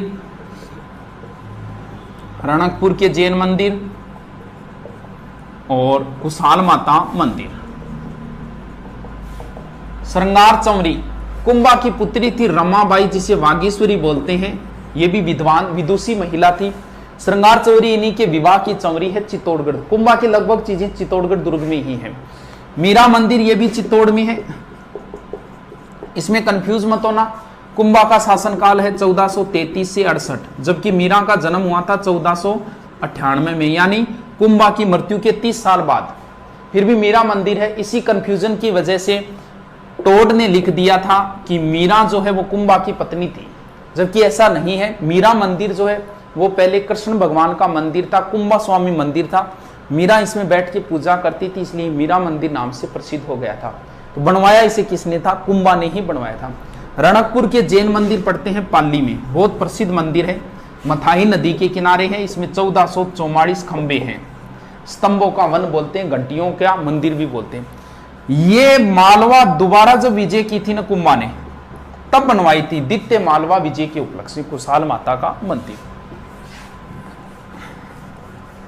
इसके बाद कुंभा का साहित्य है, संगीत राज, संगीत मीमांसा, संगीत सुधा, कामराज, रतिसार। ये 5-7 ग्रंथ है जो आप देख लेना, रख लेना। कुंभा के बाद रायमल की बात नहीं है, फिर संग्राम सिंह की है। संग्राम सिंह का वीडियो मैंने डाल रखा है और संग्राम सिंह का दोबारा फिर से एक पूरे विवरण के साथ वीडियो बनाएंगे। संग्राम सिंह के बाद में है विक्रमादित्य, संग्राम सिंह का पुत्र। विक्रमादित्य के समय की एक ही बात है, बता देते हैं शॉर्ट में। अब चित्तौड़ का राणा बन गया संग्राम सिंह के बाद विक्रमादित्य, और सांगा की विधवा पत्नी कर्मावती राजकार्य संभाल रही है। गुजरात का था बहादुर शाह।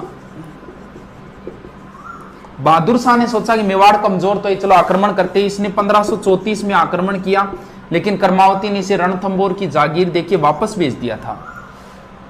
और बहादुर शाह की हुमायूं के साथ बिगड़ गई। हुमायूं इस पर आक्रमण करने के लिए चला था। तब इसने सोचा कि हुमायूं आक्रमण करने आ रहा है, क्यों ना चित्तौड़ को जीत ले। इसने रूमी खां के नेतृत्व में दोबारा चित्तौड़ की घेराबंदी कर दी। तो बताते हैं कर्मावती ने हुमायूं को सहायता के लिए अपील की थी। हुमायूं वहां से चल भी पड़ा था, क्योंकि दोनों काम ही करने, बहादुर शाह पे आक्रमण तो करना ही है। वो सहारनपुर ने पहुंचा। इधर से बहादुर शाह ने इसके पास खत भेज दिया था, बोल देख मैं जिहाद करने के लिए जा रहा हूं, तू बीच में मत आ, अपनी लड़ाई बाद में, हम बाद में लड़ेंगे। यानी इस युद्ध को चुपके से जिहाद घोषित करके हुमायूं को सहारनपुर के लमसम रोक दिया था। फरिश्ता के अनुसार ये ग्वालियर में रुका था, जो भी है। अब यहां नेतृत्व संभाला बाघ सिंह ने। कर्मावती ने विक्रमादित्य और अपने पुत्र दूसरा उदय सिंह, इन दोनों को ननियाल बूंदी भेज दिया। बाघ सिंह के नेतृत्व में केसरिया हुआ, कर्मावती के नेतृत्व में जोहर हुआ और 1534-35 चित्तौड़गढ़ का दूसरा और सबसे बड़ा साका पूर्ण हुआ। यहाँ 13,000 रानियों ने जोहर किया था। इसके बाद में विक्रमादित्य की सब जानते हो, बनवीर ने हत्या की, उदय सिंह को मारना चाहा। पन्नाधाई ने अपने पुत्र चंदन का बलिदान देके उदय सिंह को सुरक्षित पहले देवलिया के ठाकुर के पास, फिर डूंगरपुर और फिर लास्ट में कुंभलगढ़ ले गए थे, आशा शाह की देखरेख में रखा। इसके बाद में शासक बन गया उदय सिंह।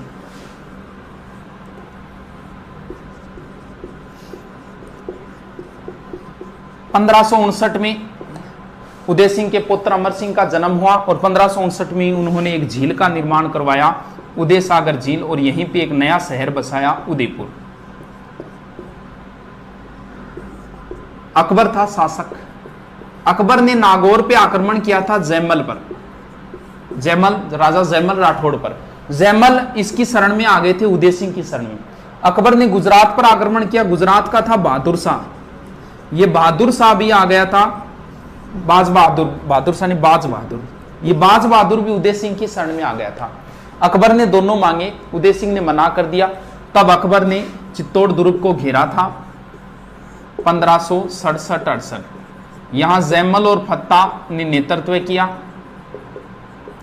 4 माह घेराबंदी चली, राजपूतों द्वारा लड़ा गया सबसे अच्छा युद्ध माना जाता है, सबसे खतरनाक। इस युद्ध के बारे में पूरा डिटेल बताएंगे, इसका वीडियो डालेंगे। सबसे अच्छा युद्ध था ये। 4 महीने तक कैसे कैसे रहा, क्या घेराबंदी रही, अकबर ने क्या किया, यहाँ 8,000 राजपूतों ने क्या किया, वो पूरी प्रोसेस है। 1 घंटा लगता है समझाने में, लेकिन इसको कभी फिर डालेंगे। बहुत अच्छा युद्ध था ये चित्तौड़गढ़ का, तीसरे साके का। और यहाँ जैमल और फत्ता के नेतृत्व में केसरिया हुआ और फत्ता की पत्नी फूलकंवर के नेतृत्व में जोहर हुआ था। ये चित्तौड़ का तीसरा और अंतिम साका था। इस घटना के थोड़े दिनों बाद ही उदय सिंह की मृत्यु हो गई थी गोगुंदा में। उदय सिंह ने अपने छोटे पुत्र जगमाल को राणा बना दिया था। मेवाड़ में एक रिवाज है कि जो राणा बनेगा वो दाग संस्कार में नहीं जाएगा। तो वहां जगमाल दिखाई नहीं दिया। तब राजपूत सरदारों ने पूछ लिया कि जगमाल दिखाई नहीं दे रहा। तब उन्होंने कहा कि जगमाल को तो राणा बना दिया। तब वो बाकी राजपूत सरदारों ने मिलकर महाराणा प्रताप का यही गोगुंदा में राज्याभिषेक कर दिया था। और उनके पास चित्तौड़ दुर्ग तो मुगलों के पास है, कुंभलगढ़ दुर्ग था। कुंभलगढ़ दुर्ग में सरदार गए, जगमाल को हटाया और महाराणा प्रताप का दोबारा कुंभलगढ़ दुर्ग में राज्याभिषेक हुआ था। और इसे महलों की क्रांति कहा जाता है। इस दोबारा राज्याभिषेक के अंदर मारवाड़ से राव चंद्रसेन भी आए थे। प्रताप एक बहुत इंपॉर्टेंट शासक है। इसके बारे में अगर शॉर्ट में बताया तो भी 1.5 घंटे लगेंगे। तो नॉर्मल आप बातें देख लेना। हल्दी घाटी युद्ध है, थोड़ी सी ऐसी 4 अभियान है। सबसे पहले जलाल खां, क्योंकि इसे बहुत विस्तार से बताना है, कभी पूरे डिटेल से करेंगे। 2-3 घंटे का चैप्टर है। इतिहास का एक महत्वपूर्ण योद्धा है। ऐसे बता रहे हैं तो ऐसे लग रहा है कि भी एक बेइज्जती सी कर रहे हैं इतिहास की। ये सबसे अच्छा करेक्टर है इतिहास का। सबसे पहले 72 में जलाल खां, उसके बाद में 2 नंबर अभियान पे मान सिंह का पिता भगवंत दास और लास्ट में टोडरमल। ये तीनों आए थे 73 में। टोटल 6 अभियान आए थे महाराणा प्रताप को समझाने। ये 4 युद्ध से पहले, इसके बाद में आए थे 1580 में और एक अभियान आया था 1584 में। 80 में रहीम जी आए थे, अब्दुल रहीम खान खाना, रहीमन धागा प्रेम का वो रहीम जी। और सबसे अंत में आया था जगन्नाथ कछवा। इन्हें शांति अभियान बोलते हैं क्योंकि ये युद्ध से पहले है और ये युद्ध के बाद है। टोटल 6 अभियान। इनका क्रम ज्यादा पूछा जाता है। सबसे पहले एक मुसलमान को भेजा जलाल खां, फिर मान सिंह को भेजा, और पहले बेटे को भेजा, बेटा कोई काम बिगाड़ दे तो बाप को भेजा जाता है, फिर बाप को भेजा भगवंत दास को, और अंत में भेजा गया है टोडरमल को। सूत्र भी बना रखा है कईयों ने, तो कोई जरूरत भी नहीं है सूत्र की।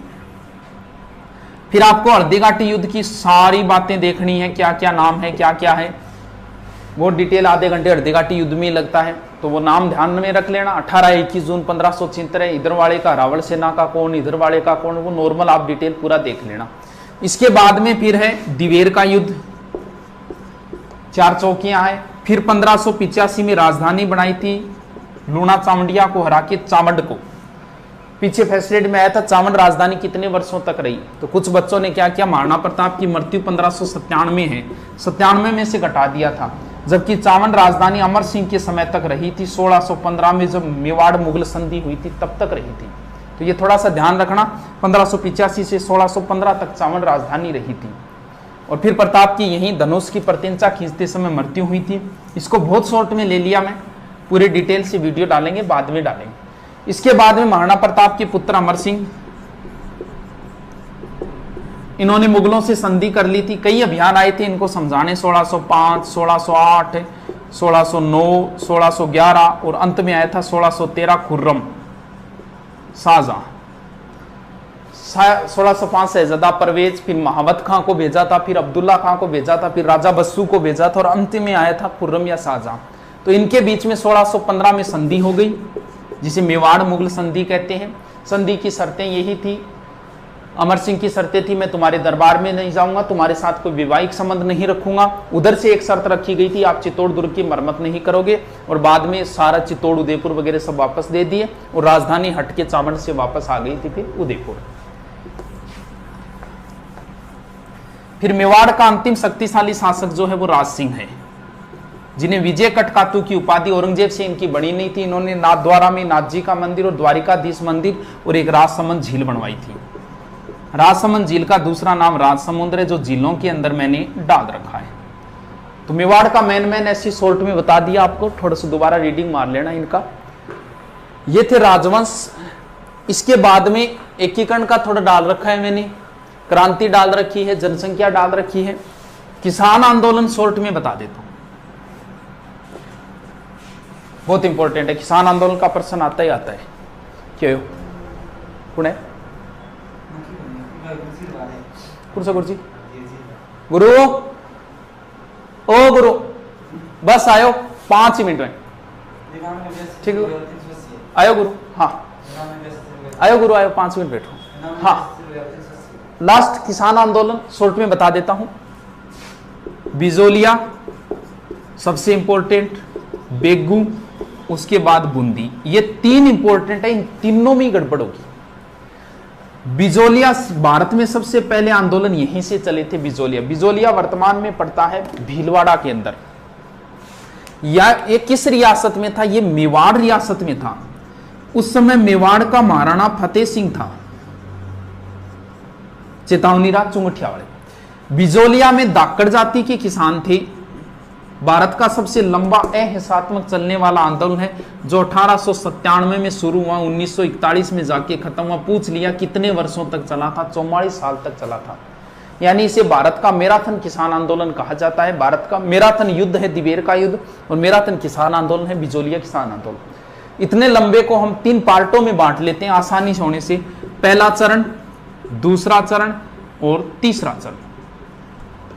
पहला चरण 1897 से 1915, दूसरा 1915 से 23 और तीसरा 1923 से 41।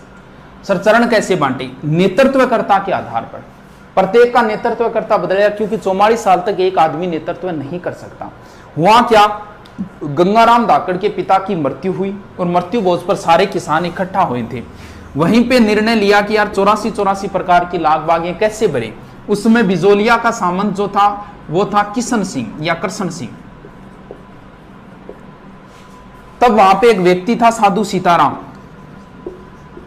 साधु सीताराम ने सबको राय दी, बोले यार हो सकता है किशन सिंह गड़बड़ कर रहा हो, अपने एक कोई व्यक्ति जाके फतेह सिंह को समझाओ। बोले किसको भेजें? वो नानजी ठाकरी पटेल को भेज दो। ये गए, फतेह सिंह मिला नहीं। वो एप्लीकेशन उनके ऑफिस में छोड़ के वापस आ गए थे। फतेह सिंह ने हामिद हुसैन को नियुक्त किया था, लेकिन कोई समाधान नहीं हुआ।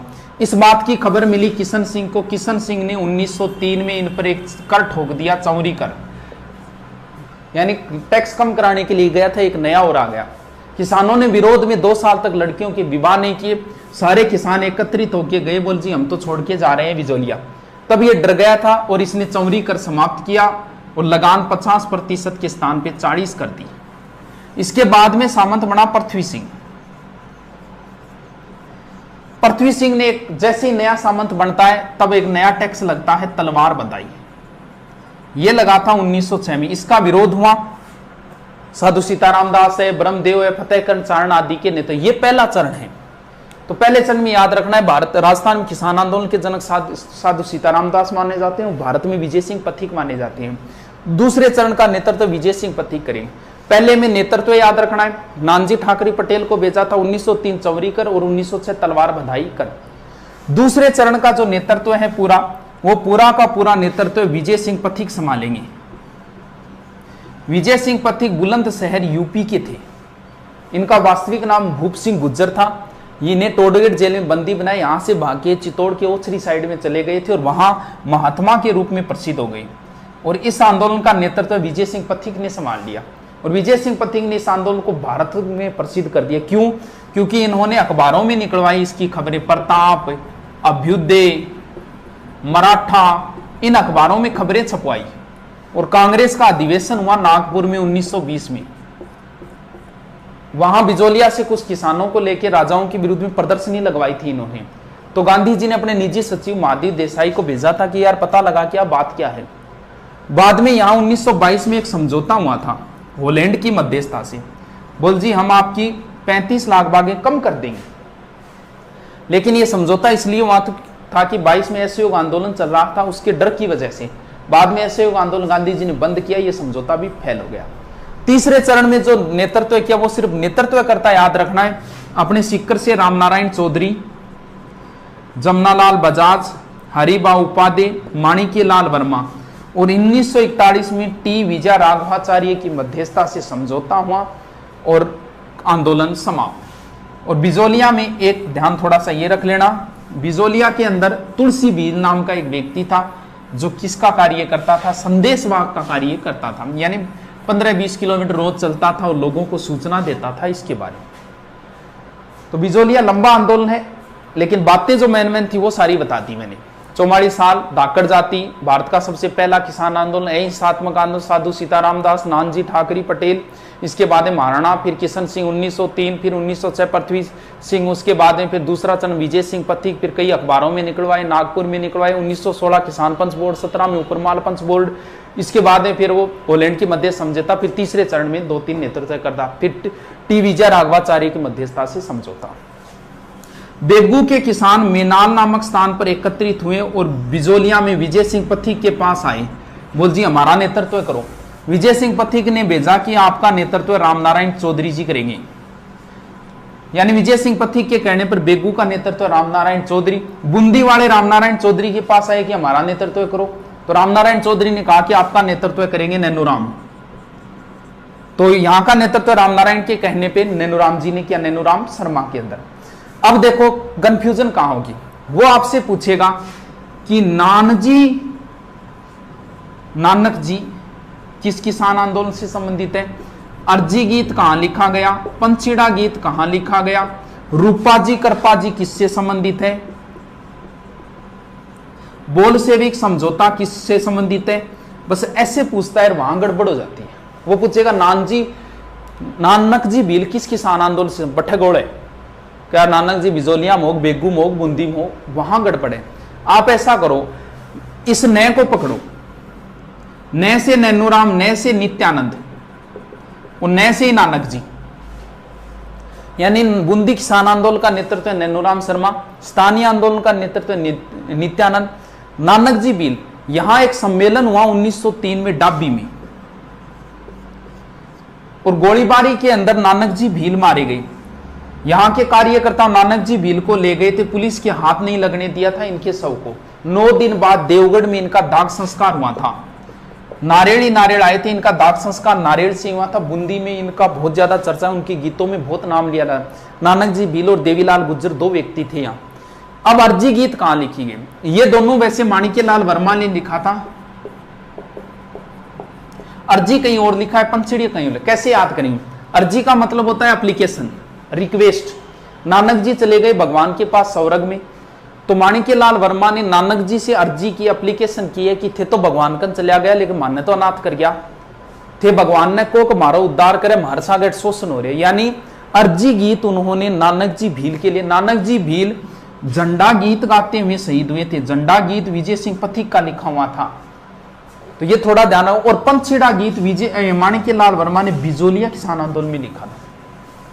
तो एक चीज ध्यान, बिजोलिया में ऐसा प्रश्न नहीं बनेगा बिजोलिया किसान आंदोलन का नेतृत्व किसने किया, क्यों इसकी ज्यादा नेतृत्व करता है। या तो ऐसे बनेगा प्रारंभिक नेतृत्व किसने किया, साधु सीताराम दास, बाकी या फिर नेतृत्व किसने नहीं किया, ऐसा प्रश्न जरूर हो सकता है। या तो आप ऐसे करो, दो ही नाम पकड़ लो, बे, बो और बेरो को नहीं, बेरू, ये दो ही नाम ध्यान रखो। बेगू का, बेगू में बोल सेविक, बेबो, बेगू में बोल सेविक, बोल सेविक मतलब यहां का सामंत था अनूप सिंह। विजय सिंह पथिक की मध्यस्थता से किसान और अनूप सिंह के मध्य समझौता हुआ। इसने कहा कि आपकी लागबागे मान ली जाएगी, मैं महाराणा को कह दूंगा।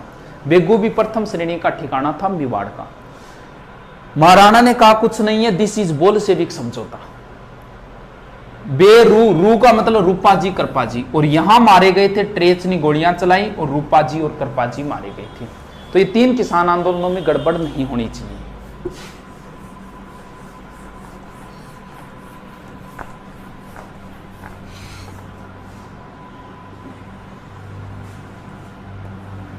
अब बचा है अलवर, सीकर, मारवाड़ और बीकानेर। अलवर ने मेयो ने विद्रोह किया था, मेयो आंदोलन का नेतृत्व यासीन खान ने किया था और यहां का आंदोलन धीरे धीरे सांप्रदायिक हो गया था, हिंदू मुसलमान हो गया था। यानी कहां के किसान आंदोलन सांप्रदायिक हो गए थे, मेयो।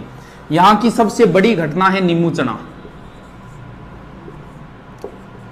कद हुई गुरुजी, 14 मई 1925। छज्जू सिंह, राजस्थान का जनरल डायर बोलते, छज्जू सिंह ने गोलियां चलाई, किसान मारे गए। इसका कंपैरिजन होता है जलियावाला से, नीमूचना का। कैसे गुरु, इसको नीमूचना हत्याकांड तो नाम दिया था रामनारायण चौधरी ने। इस हत्याकांड को दूसरा जलियावाला, यानी जलियावाला से भी भयंकर बताया था रियासती अखबार जो दिल्ली से निकलता था, और गांधी जी ने इसे डबल डायरिज्म कहा था। और एक जलियावाला कहा जाता है मानगढ़ हत्याकांड को, 1913 में हुआ था, उसकी तुलना भी जलियावाला से होती है। इसके बाद में सीकर के जो किसान आंदोलन थे उनका नेतृत्व भी वैसे रामनारायण चौधरी ने किया था। यहां 1931 में क्षेत्रीय जाट सभा की स्थापना हुई और 1934 में जाट प्रजापति महायज्ञ का आयोजन हुआ था। सीकर के किसान आंदोलन की विशेष बात ये, यहां के किसान आंदोलन की खबरें इंग्लैंड का एक अखबार है डेली हेराल्ड, उस डेली हेराल्ड में छपी थी।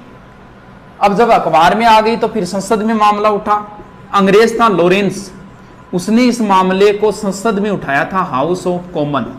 यानी कहां की किसान आंदोलन की खबरें इंग्लैंड में, सीकर की किसान आंदोलन की हाउस ऑफ कॉमन में उठाया था लॉरेंस ने, यानी वहां की संसद में मामला उठा था। यहां की प्रसिद्ध घटना है कटराथल, सीकर। बस यहां का प्रसिद्ध प्रश्न है किशोरी देवी, बार बार यही आता है, हरलाल की पत्नी थी। प्रश्न यही आता है कटराथल में 10,000 महिलाओं का नेतृत्व किसने किया, किशोरी देवी ने, और यहां वक्ता का कार्य किया था उत्तम। वैसे अगर आपसे पूछ लेना कहां किसान आंदोलन में महिलाओं ने भाग लिया था, तो वो बूंदी में है। बूंदी में महिलाओं से भी बेगार ली जाती थी, वहां किसान आंदोलनों में महिला ने भाग लिया था। सीकर में एक जगह है कुद्दन, यहां भी लॉर्ड वेव ने गोलियां चलाई। जयसिंहपुरा में भी हत्याकांड हुआ था। ये 2-3 एक नाम है, थोड़ा ध्यान रखना। बीकानेर में पानी के लिए आंदोलन हुआ था, आबियाना कर के लिए। बीकानेर के महाराजा गंगा सिंह गोलमेज सम्मेलन में गए थे। पीछे से एक अखबार निकलता है बीकानेर दिग्दर्शन, उसमें खबरें छपवा दी थी चंदनमल भेड़ ने गंगा सिंह के विरुद्ध। तो इसे कहा जाता है बीकानेर षड्यंत्र केस। और यहां जो मैन है वो है दूधवा खारा आंदोलन। दूधवा खारा पड़ता है चूरू के अंदर। इसका नेतृत्व हनुमान सिंह वगैरह ने किया। हनुमान सिंह एक पुलिस अधिकारी थे, एग्जाम में आता कहां की किसान आंदोलन का नेतृत्व एक पुलिस अधिकारी ने किया था, दूधवा खारा। मारवाड़ में वैसे मादा पशुओं के निष्कासन के विरोध में आंदोलन हुआ। यहां एक नाम याद रखना, चांदमल सुराणा। सुराणा होता है बनिया, यानी बनिया का मतलब फिर नापतोल, 1921। यहां तोल आंदोलन हुए थे 1921। 100 शेर से संबंधित था वो तोलांदोल। लास्ट घटना है डाबड़ा हत्याकांड। कब हुई थी? 13 मार्च 1947। डाबड़ा पड़ता है डीडवाना नागौर। यहाँ कुछ लोग मारे गए थे, जिसके अंदर है रामूराम, चुन्नीराम, धन्नाराम, नंदराम आदि 2-3 एक नाम है। वो पीछे एग्जाम में आया था पुलिस वाले में कि रामूराम, चुन्नीराम, धन्नाराम, रुगाराम आदि किस किसान आंदोलन में मारे गए थे। ये थे डाबड़ा हत्याकांड। तो लगभग हिस्ट्री का रिपीट मार दिया है। इसे 1-2 बार आप और देख लें, फायदा ही होगा। लगभग प्रश्न आपको इनमें से कहीं ना कहीं से मिल ही जाएंगे। ठीक है, धन्यवाद।